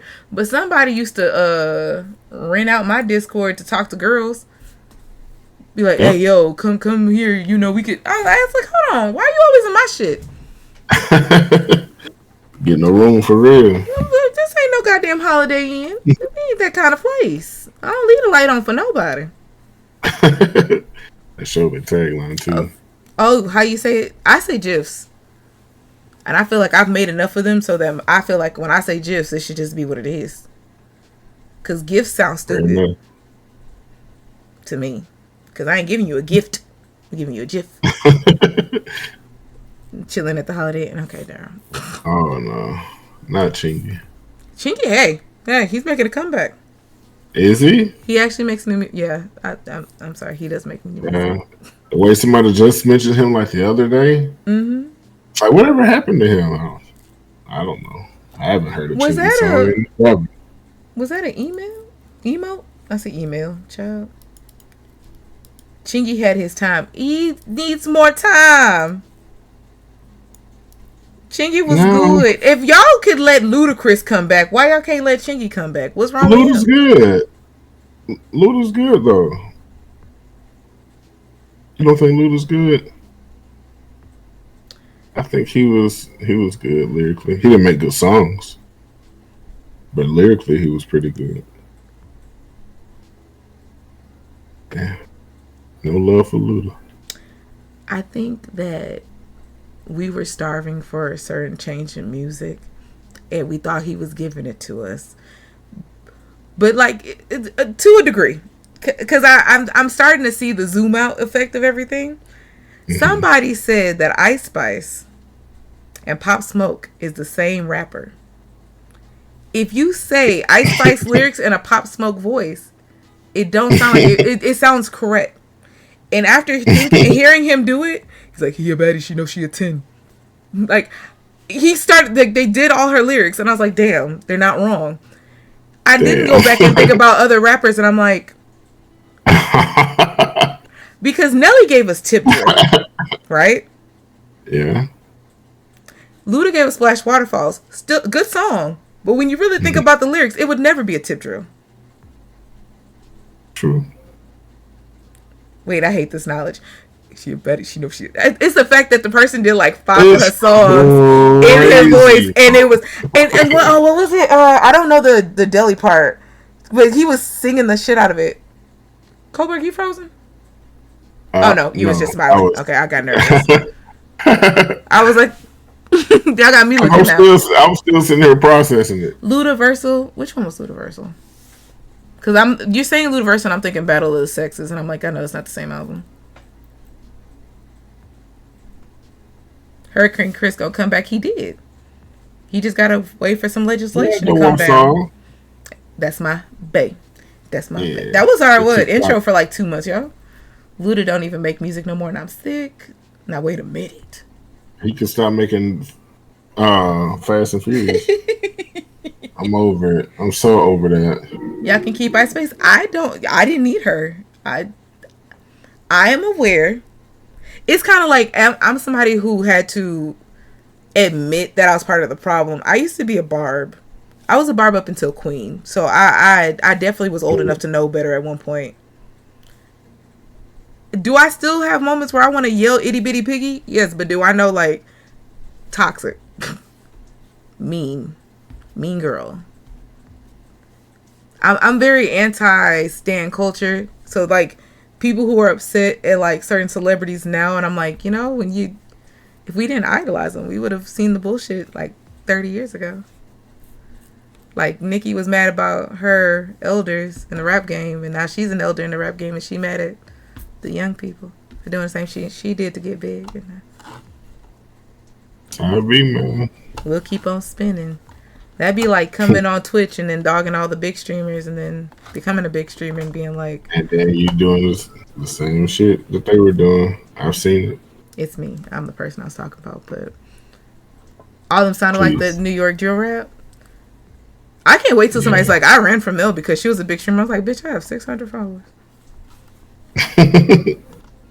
You better be better than me. Shit, you better be scared of somebody with 250. She a better. She knows she a 10. I'm mad because that's going to be stuck in my head all night. It's his last one from 2012. Shout out to you for listening to. I was graduating high school. Some of y'all was in college. I was going to ask you about your fraternity life. I forgot about that. What you got? So, when you were pledging, you said that you pledged because you wanted, brothers, because you ain't have brothers. What was it like? I wanted an older brother, but you ended up being a big brother. Yeah, still. But how does it feel like? Because I wanted to pledge, but I went to a predominantly white school, so I didn't. They weren't going to be my sisters, so I was. And then we did have a black sorority, but it wasn't a black sorority. But how was it when you actually joined? Did it give what it needed to give for you? Because that's my other thing. I have my own ideal system about Greek life. It's what you make it, honestly. You can make it be the best experience you want it to be, because there are, even though I don't really just represent Alpha that like I used to, but like during that time, like those memories that were created were really good for that time. But now looking back, like I still cherish a lot of those memories, but a lot of those people are in different spaces now where we don't even really talk or converse or whatever. And that's not to say that's a universal thing. That's just my personal experience. I still have good relationships with a lot of alphas, but most of my line brothers I've just recently started to reconnect with.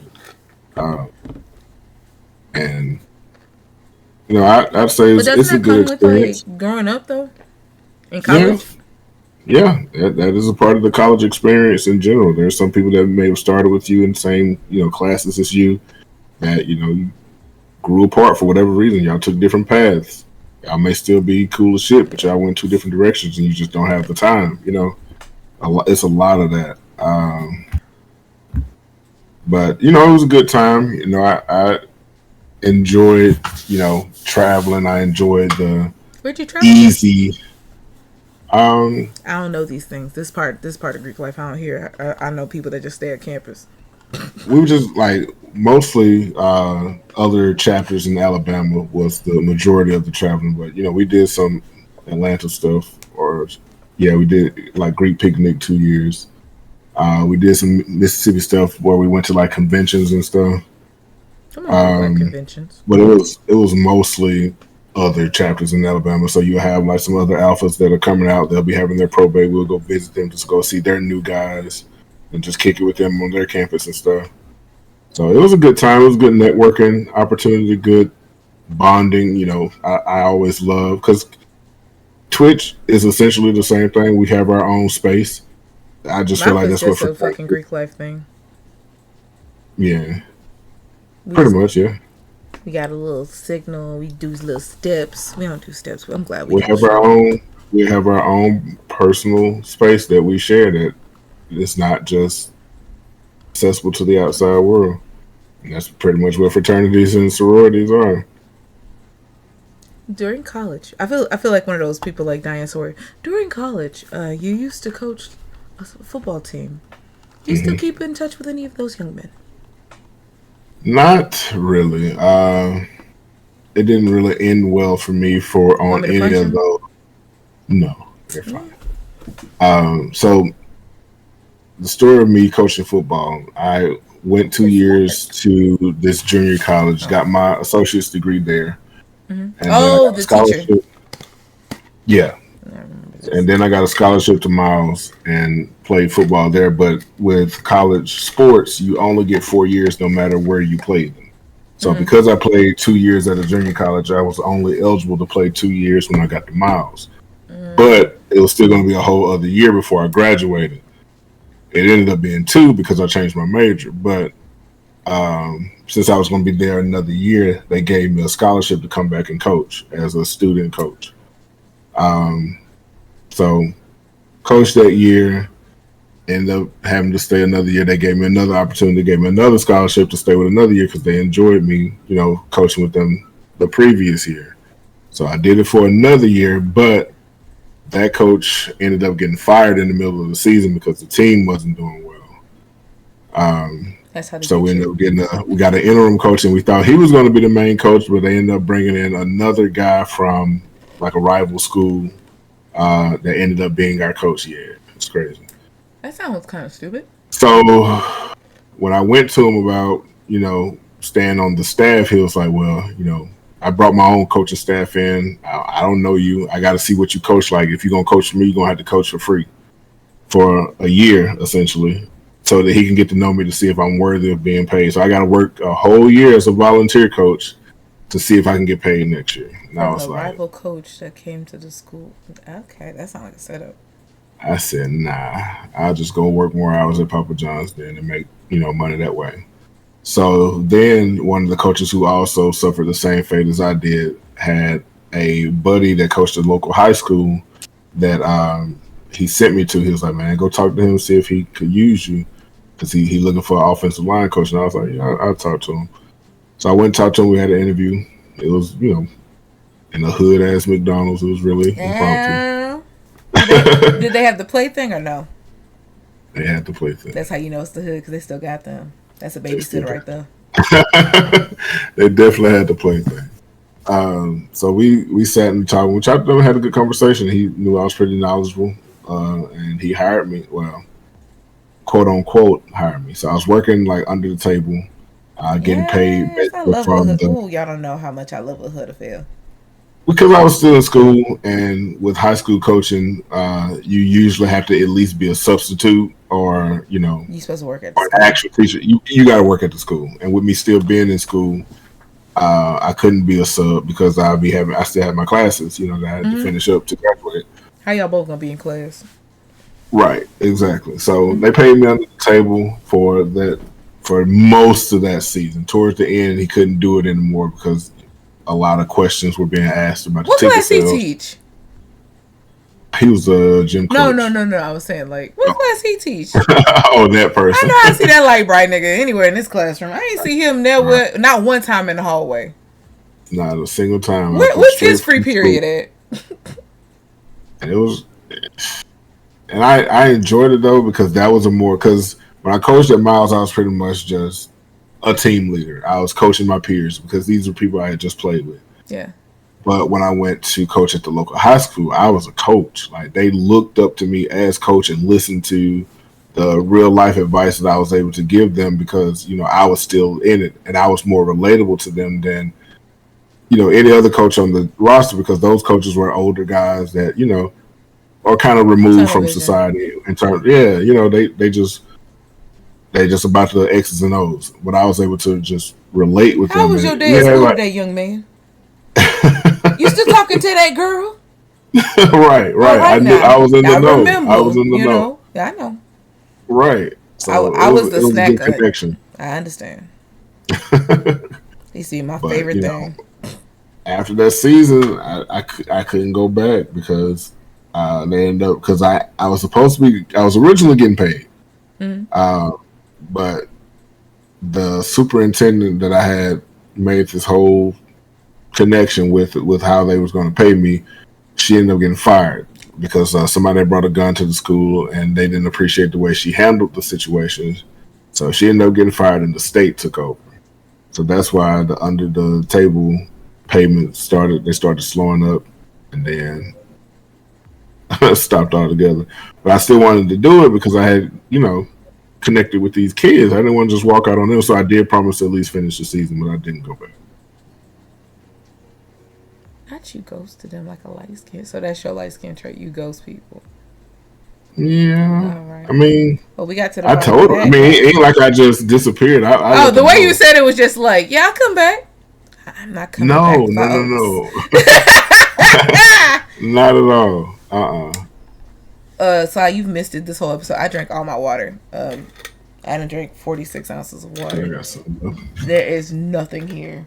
I got some face wash. Don't drink it though. That's what I'm saying. That's all I got is face wash and some shea butter, like a block of shea butter back there. Ain't shit to drink. I can eat some ice chips for you. That's all I got. So you want me to? I'm gonna refund you because I'm a woman. I'm a word. I was about to say I can make some ice milk. You know what I'm saying? But it's hot as fuck in the South. You know that's why I'm happy this ice is working. Thank y'all being healthy. You're welcome. I have to be healthy. If I don't be healthy, who gonna be healthy for me? Nubia, that nigga sleep. She been asleep this whole episode. Damn.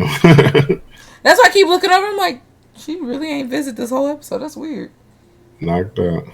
I don't blame her. The AC blowing hard as fuck over there. Yeah, it's actually cold. I was gonna wear a hoodie to this because of how cold it was today. Our air been like picking and choosing the days they want to work.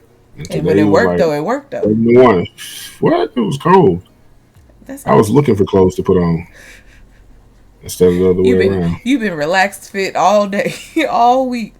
You like, you know what? Let me pop out the old fashioned motherfucking bow.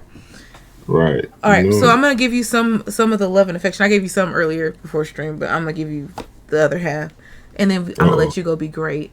No, it's just loving on heart. You know how I am. I gotta love y'all on heart. Because if I don't love y'all on heart, who gonna do it?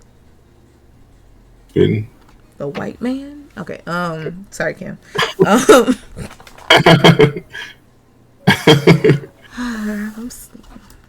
Shut up, Sophie. This is why you can't be nice. All right. So on the show, I ask people how they're doing. I love to make sure that in the I love so talking about 7-1 is cold. Shut the fuck up, there.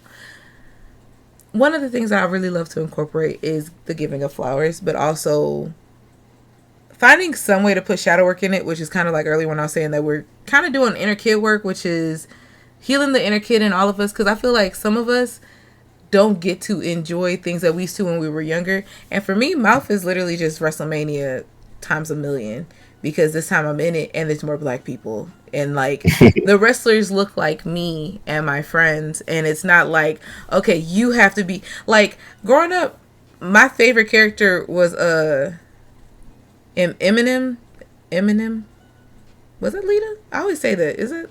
Oh, the bitch that did the split. Because I was like, I can do the split. She can do the split. We're split girls. But it was like, growing up, I was like, that's my favorite character. But at the end of the day, there was no Bianca Belairs. And then when we did get black characters later on, they were always attitude. They were always like something that I couldn't relate to. Because I'm like, that's not how I act. It's just like Powerpuff Girls. I was always Bubbles. But they ain't no black Powerpuff Girl.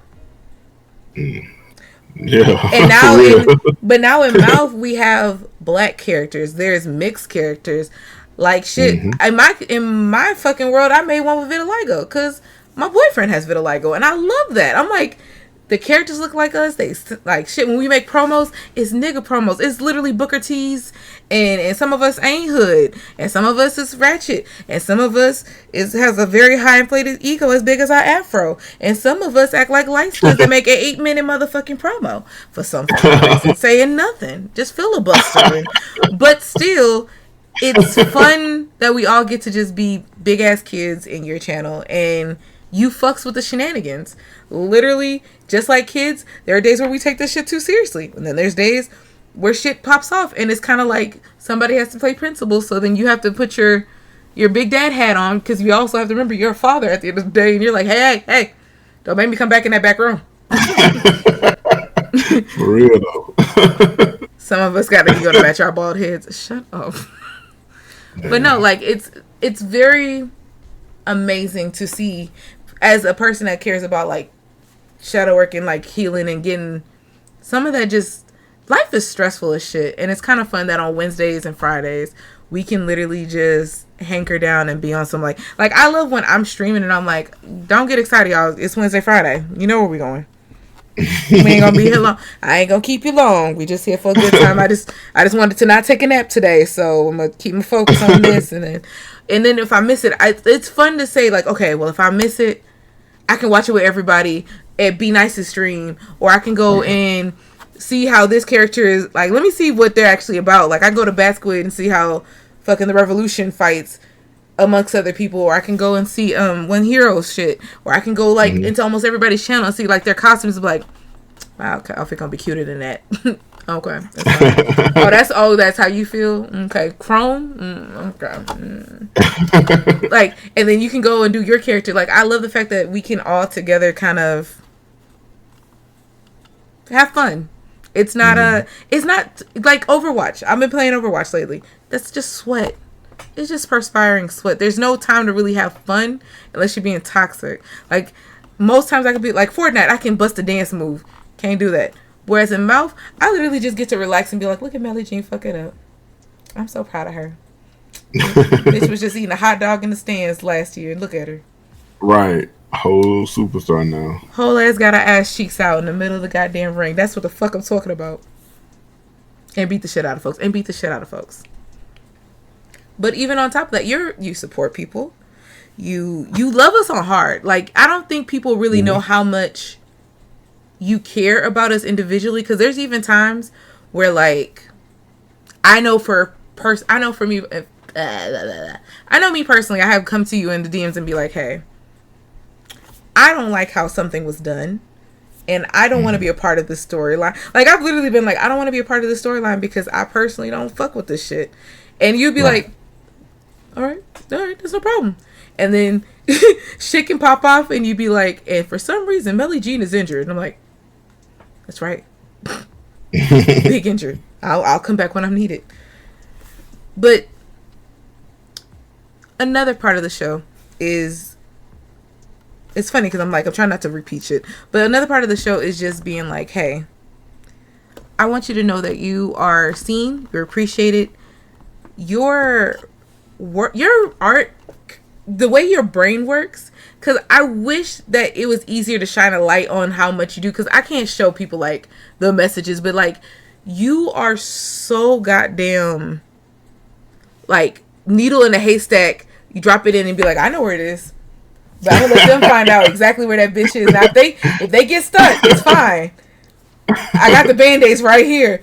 It's you're literally like a mad scientist, but you're a good mad scientist, because you are just pushing a project that you believe in, and it makes us motivated to fucking go harder. Because I'm like, damn, at one point I know me, Darrow, Yana, and somebody else was in the Discord, and I was like, we gotta come up with something that's gonna blow Coldberg's mind so that we can present it to him. And I'm like, what if Thunder Buddies goes with Tobias Monet, and we make Tobias Monet a winner before Rock wins a match? If Tobias wins a match before Rock, and I remember, I think we were talking to you one day, and I'm like, I want Tobias and Rock to go against each other, and I want Tobias to win. I know Tobias is going to win if he goes against Rock. I know, I can tell. And they did it. And everybody voted against Tobias. And everybody lost. And I was like, that's what the fuck I'm talking about. It's the craziness of the shenanigans, and I want you to feel the praise. Like, I know people tell you how good you are, and I know you try to be humble for some reason. And when it comes to just the way you said, Tanja, knowing, like, being involved, like, for me to get this involved, I've never, ever paid full price for a game. I bought the full price amount for WWE 2K23. I don't buy games when they're new. I paid the $99 price so that I could have all the outfits, because I'm like, oh yeah, Yates ain't gonna out-design me on everything, okay? I fucking refuse for him and Yana to beat me in every outfit. Nah. I don't give a fuck if I gotta break the game a couple times and use glow. Y'all ain't beating my ass every time. You push the content, like, you push your content, but you push us to fucking give, like, we want to meet your standards. And that's what I think you need to understand, is like, you literally are pushing the culture, whether you see it in your image or not. Like, we genuinely are trying to, I think you don't understand how much we try to impress you with, like, the stuff that we do. I've seen people literally be like, all right, like, I've had people, like, we'll be talking and they'll be like, oh shit, when do I need to turn in that thing for the pay-per-view? In like 3 minutes. Like, this is literally, like, the way the main academy is a school, we really be acting like your ass is the superintendent, and like, you and Blue are like the superintendent and principal, and we be trying to, like, beat y'all asses. Like, nah. Oh wait, you only, it's like, I think one day you were like, oh, I think I made Rosita before you asked for Rosita, and I was like, oh no, she's already made, you want her? I was like, I got her outfit. I got her move set. What you want? What you want? I was like, you said you want a Rosita's business card. It's already done. It's already set up in the Canva. I was waiting on you. Everybody beats Loser Jones. Not everybody. He has been beaten and he has been beaten. Def turned in my Josh project last minute Thursday. But that's my thing, is like, I don't think you know. It's not just like the fact that people come watch SummerSlam. None of us. I literally was like, do I want to watch SummerSlam? I was like, I might want to take a nap. You ignite the passion for something that you're saying you're passionate about. This is your passion project. You light the fire in so many of us. I'm pretty sure Josh was not making WWE costumes. I'm pretty sure his ass was not playing this game before you. Or the fact that, like, you have people who don't stream who are putting this much content in somebody else's streaming project. Yeah. Can you toot your horn with me, sir? Because I need you to understand it. Like, I feel like you be humble. Like, you here and you're here. Like this right here. But this, okay. This is you on a bad day. This is literally like when you come on stream and you're like, man, I had a bad day at work, y'all. I was doing annuity projects and my team was fucking up and I had to stay to work 2 extra hours and da. This is you on a bad day. And as soon as you go PM, go to night. All right, say night to the people. You do you about a couple, take your little mini break. As soon as that fucking intro music comes on, you go from here to here immediately because it's something you're passionate about. And we see it. Yeah, motherfucker, people stay up on a Friday. We don't know when you're going to stream on Friday. I've seen you start the stream at 11:30 p.m. and still have 27 people at the beginning. Motherfucker, you know half your people are old people that go to sleep early. What are you doing? Like, know your worth. Like, y'all better toot this fucking horn in this damn stream, because I'm like, I feel like I'm saying stuff and he giggling, and I'm serious. I feel, nah, you spitting right now. I know. Like, my mouth dry as shit. Let me eat some ice. But just spitting. Those are all facts. I agree. Like, the fact that I see how much work because I don't sleep. And I only see some of it because I be looking, like, I literally be hovering like, what are you doing now? WWE on a Wednesday? You just left you ain't tired of it yet? Like, hey, gotta get the results out. Got to get the win-loss records updated. Also, I just want you to know we really, really, really, really do appreciate when y'all do the synopsis of the match on the little match cards. Oh, yeah. Mm-hmm. Yeah, I sometimes fall asleep. It's like I don't know how I missed PM's return. Oh no! I missed, but I seen the rest of the whole show. I missed that one part. I don't remember. I don't know if I passed out. I don't know if my internet went out. But it literally, I missed that part, and then I was like, because when y'all showed it on Be Nice showed it, I'm like, where the fuck was I? Because I was like, I seen all of this and all of that. PM came back. Yeah, that's what I'm saying. Damn, y'all gotta go back and watch that. Y'all gotta go back and watch. I probably did. I ain't gonna lie to you. I probably did. It was really good. I knew what was going to happen, and I still popped for it. I'm definitely finna watch it. Daryl, when I say I was watching that shit on Be Nice, and I was like, where the fuck was I? I'm over here like, all right, now I gotta watch it. And I'm watching it. I'm like, it was a moment. PM came back and get to the bag. He was Blue's mystery partner. He had a whole costume on.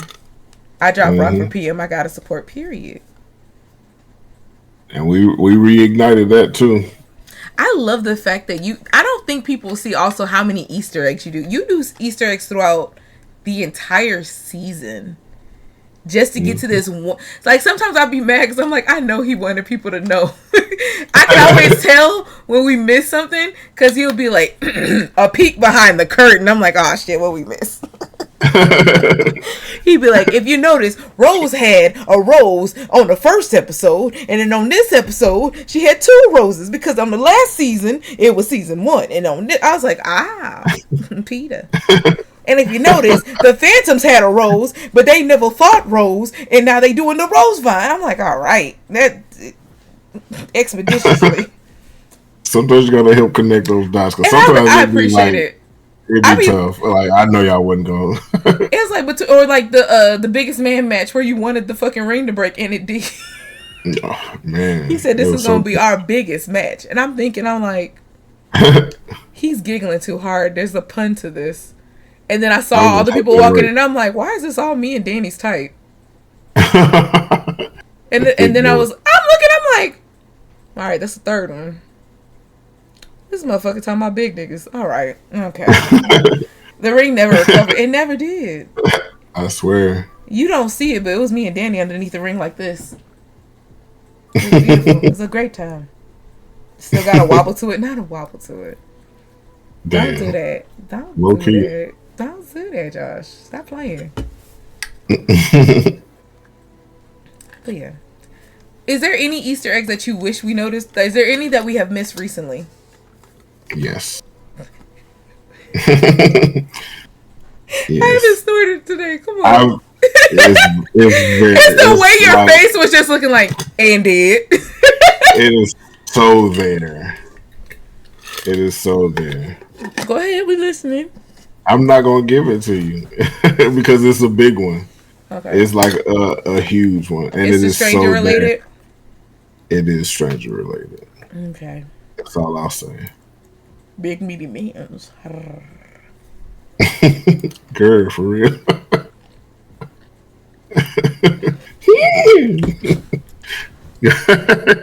Hippo bus for real, bro. Is that in the Discord yet? No, I don't think so. I don't think so. I'm surprised that Josh, do you have sound commands in your Discord? I feel like half your soundboard. You might as well just go in your Discord. Boy, here's a soundboard. And sometimes you could be in people's streams and it not make sense or they overdo it. Josh is perfect with his soundboard. He's talking about me. He's spamming the fuck out of Moist. And it plays the whole song. A Mad Max movie set? Okay. That's rough. A desert. I ain't gonna lie to you. Did we finally get to the end of the music? Oh no, okay. Just looped it. All right. Got nervous. I think that's my favorite thing about people. I'll be sitting up there. If you give me, like, there's some people who give me permissions and they shit because I'm a mod. And God forbid you make me an editor on your Twitch channel. Anytime they update things and I know my friends don't look at it, I done made like so many people feature clips. I'm like, oh, all right, they ain't gonna come and do it. That's what I need. I be doing like I think somebody's thing. I put like 14 sound commands from their channel, and I'm like, they wasn't gonna get around to doing it. Daryl, it's not always about you, but yes, I did make you feature clips on your shit. You're welcome. Most people say thank you. That boy said, say my name. Acknowledge me. Acknowledge me. Like, you... shut up. You made me... You literally renewed your best friend contract. You shut up. It ain't always about you. You had your time in the sun, my little raisin. All right. Had to update some roles. Come on, you gotta update some roles. Y'all know Coldberg fired me from being a mod because I couldn't spell shit? No, I did not. We gave it to Yana. He gave Yana, but it's fine. Yana deserved it, but still. We were both fucking up that day. We did, but I tried. You did. I did as best as my little heart could. With no glasses on. I was sitting up there like, Coldberg needs me. And this man said, that's not how you spell that. Bitch, I spell it phonetically. That was a rough time. Sims, let me explain something to you. Like today, I promise you, like right before this episode, somebody loved me and got me a new keyboard because as y'all see, people who came to my Fortnite stream, y'all saw me drifting. I got a new keyboard. I'm so fucking brand new keyboard, brand new, right? I was trying to type in somebody's. It's pretty. I was trying to type in somebody's chat. I was struggling. My keys ain't where they were. It was so sensitive. I'm like typing and I'm like, that's a lot of extra letters. I think I was just like saying something like, hey, and that shit was like, hi. I was like, ooh. I get rid of some of them E's, bro. I was like, now I just look thirsty. My bad. I've done that with a new keyboard for sure. And I don't know, like, and it came with a manual, but I can't read it. I was confused. If the buttons have like a little stilt under it, they apparently the poppable kind. I don't know. See, when I say I'm not a gamer, this is new to me. Like my shit lighting up, my keyboard, everything on this part of my desk lights up now, and I have ADHD bad, and this is too much. I am overstimulated. My keyboard don't just do like one little light. They individually light up right now. They fluttering, and I'm so confused. Like I think at one point before the show, I was just sitting up there pushing the button, going, oh, "Okay, okay, that turns all the lights off. All right." Keyboard be clutch for real though. I've tried controller on. I don't think I'm a controller person anymore. Now if I play like Grand Theft Auto, yeah. Transition too. I can't like. Now that I know this and I've mastered this, it's very hard to go back to controller unless it's something like Fortnite, which I play. Sorry, Nubia is staring at me. You're looking at me like I'm tired of you talking. Lay dog. Okay. I'm glad y'all can't hear when she does the little flutter anymore, but that shit, I was like, y'all hear this motherfucker just staring at me shaking in the doorway? I got crisp on him. I thought I was smart today. All right, we're gonna come to a close because I'm hot and I got clothes on. And and you know how that is. I know. Yeah, I was like, and I got wood floors, so I'm hot. Ooh. And the way you be complaining about the heat and stuff and the AC, there is no AC in this room. The AC unit is actually like supposed to be right here working. It don't work. And my house is made in 1960 with wood floors. There is no central air. There's AC in the living room, so it's kind of blowing in here. But it like right now my hand is cold, but I can't feel it past. I can't feel it. This part right here is sweaty than a bitch. Like if I was like a dude that didn't know a woman, I would think that this was an intimate part. So we gonna come to a close. Thank you for spending time with me. Thank you for letting me be weird. I appreciate you. I appreciate you letting me talk to you. Thank you for not being scared of me. I appreciate you. You ain't gotta appreciate me, nigga. I just work here. I ain't gonna be like you. Be like, is there anybody you want to raid? Because I see somebody we could raid. Actually, I see 2 people that you fuck with. 3 people that you fuck with. Oh, okay. I'm with it. All right, I'm gonna ask the chat. Y'all want to see Call of Duty? Y'all want to see some Resident Evil? Or you want to see a certain lady playing puzzles?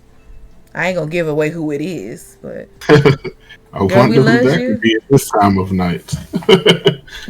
I'm assuming is she on front page today?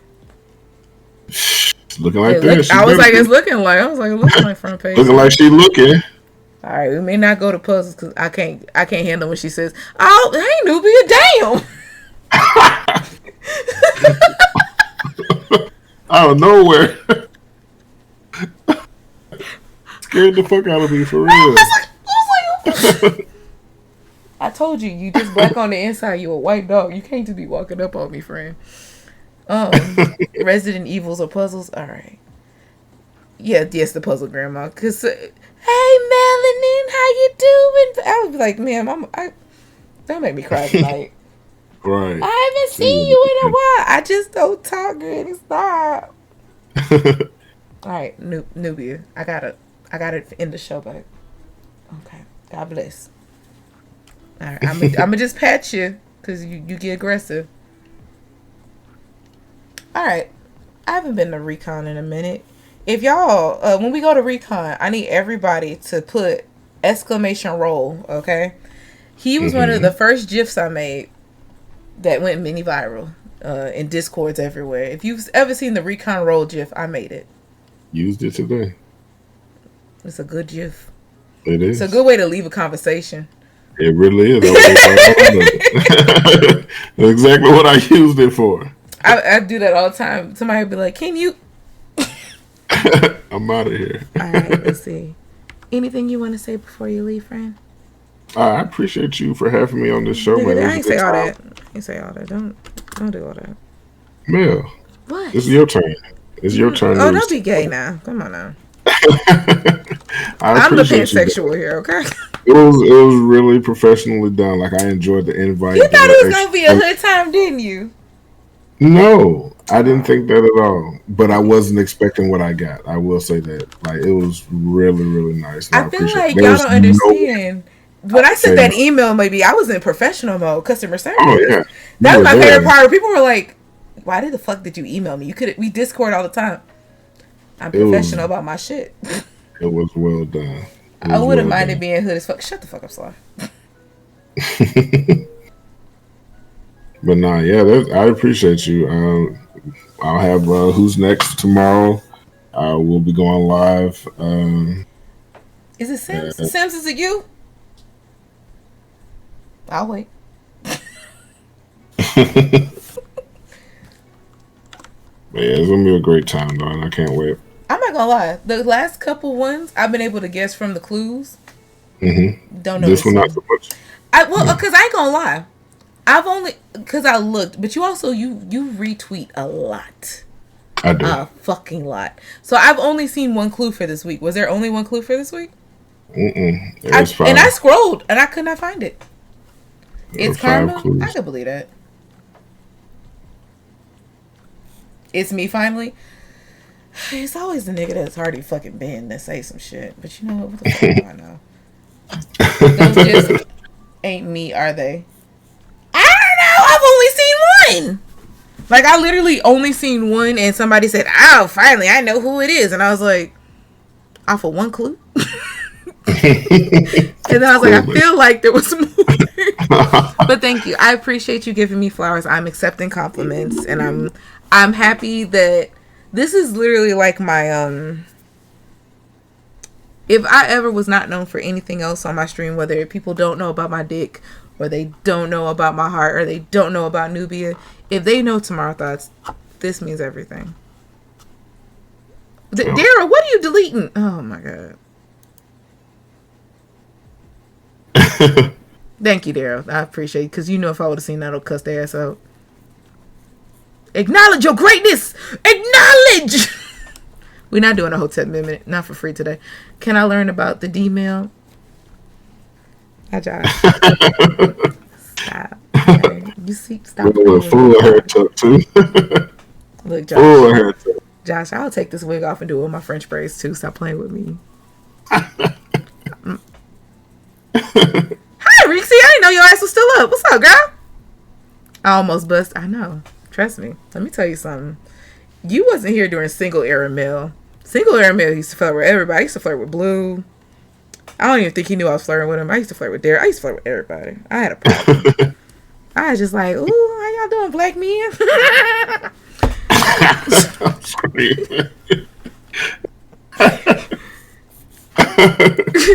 I was like, oh, you single? Especially if you said you were single and I could find out you were single. I was like, word. That's nice. All right. I'm trying to raid y'all, but this shit is hella sensitive. I done spelled raid wrong like twice. I know. I feel like a person wearing acrylics. I am not gonna lie to you. I'm over here typing like. Did I do it? Okay, I did it, y'all. Let's go. I almost bust raid out. Not you telling me to leave. You're done. He said you're done. You wanted that bliss. You in the word ussy. I swear. You know how much I know I love you, Josh. I hate that term so much, and I have to hear it every time I'm with you. But I accept it because that's just part of you. I hate you. You hate me? I hate you, Jody. You know what happens when they say I hate you. Thank you, Mocha Java. I love you, Sims. But thank y'all. MAWF, thank you for accepting me. Deadass, because I'm very, I'm not going to say I'm weird. I'm very myself, and I'm very unapologetic, and I appreciate that y'all fuck with me back. The fact that, I love you too, Nubia. But the fact that, we all are, like, always together. Like, we come to each other's streams, we support, we show up and we show out. I fucks with that. Like, it really feels like a family. And if y'all knew the fucking stories that I had before in other fucking communities, y'all been hurt, I've been hurt, but together, motherfucker, we making this shit work. That's a bar. You sweet. Mel. Oh, okay, not Mellis. Look here, that's too much love. Don't talk about my wussy. Oh yeah, we're gonna rate out. Bye guys, have a great night. Love you, Coldberg. I'm gonna do like you do. Can you stay and I'll have a little chit chat and get your feedback about the episode? Absolutely, I got you. That's how you know I'm in y'all shit too much because I'm like, right, say all my shit.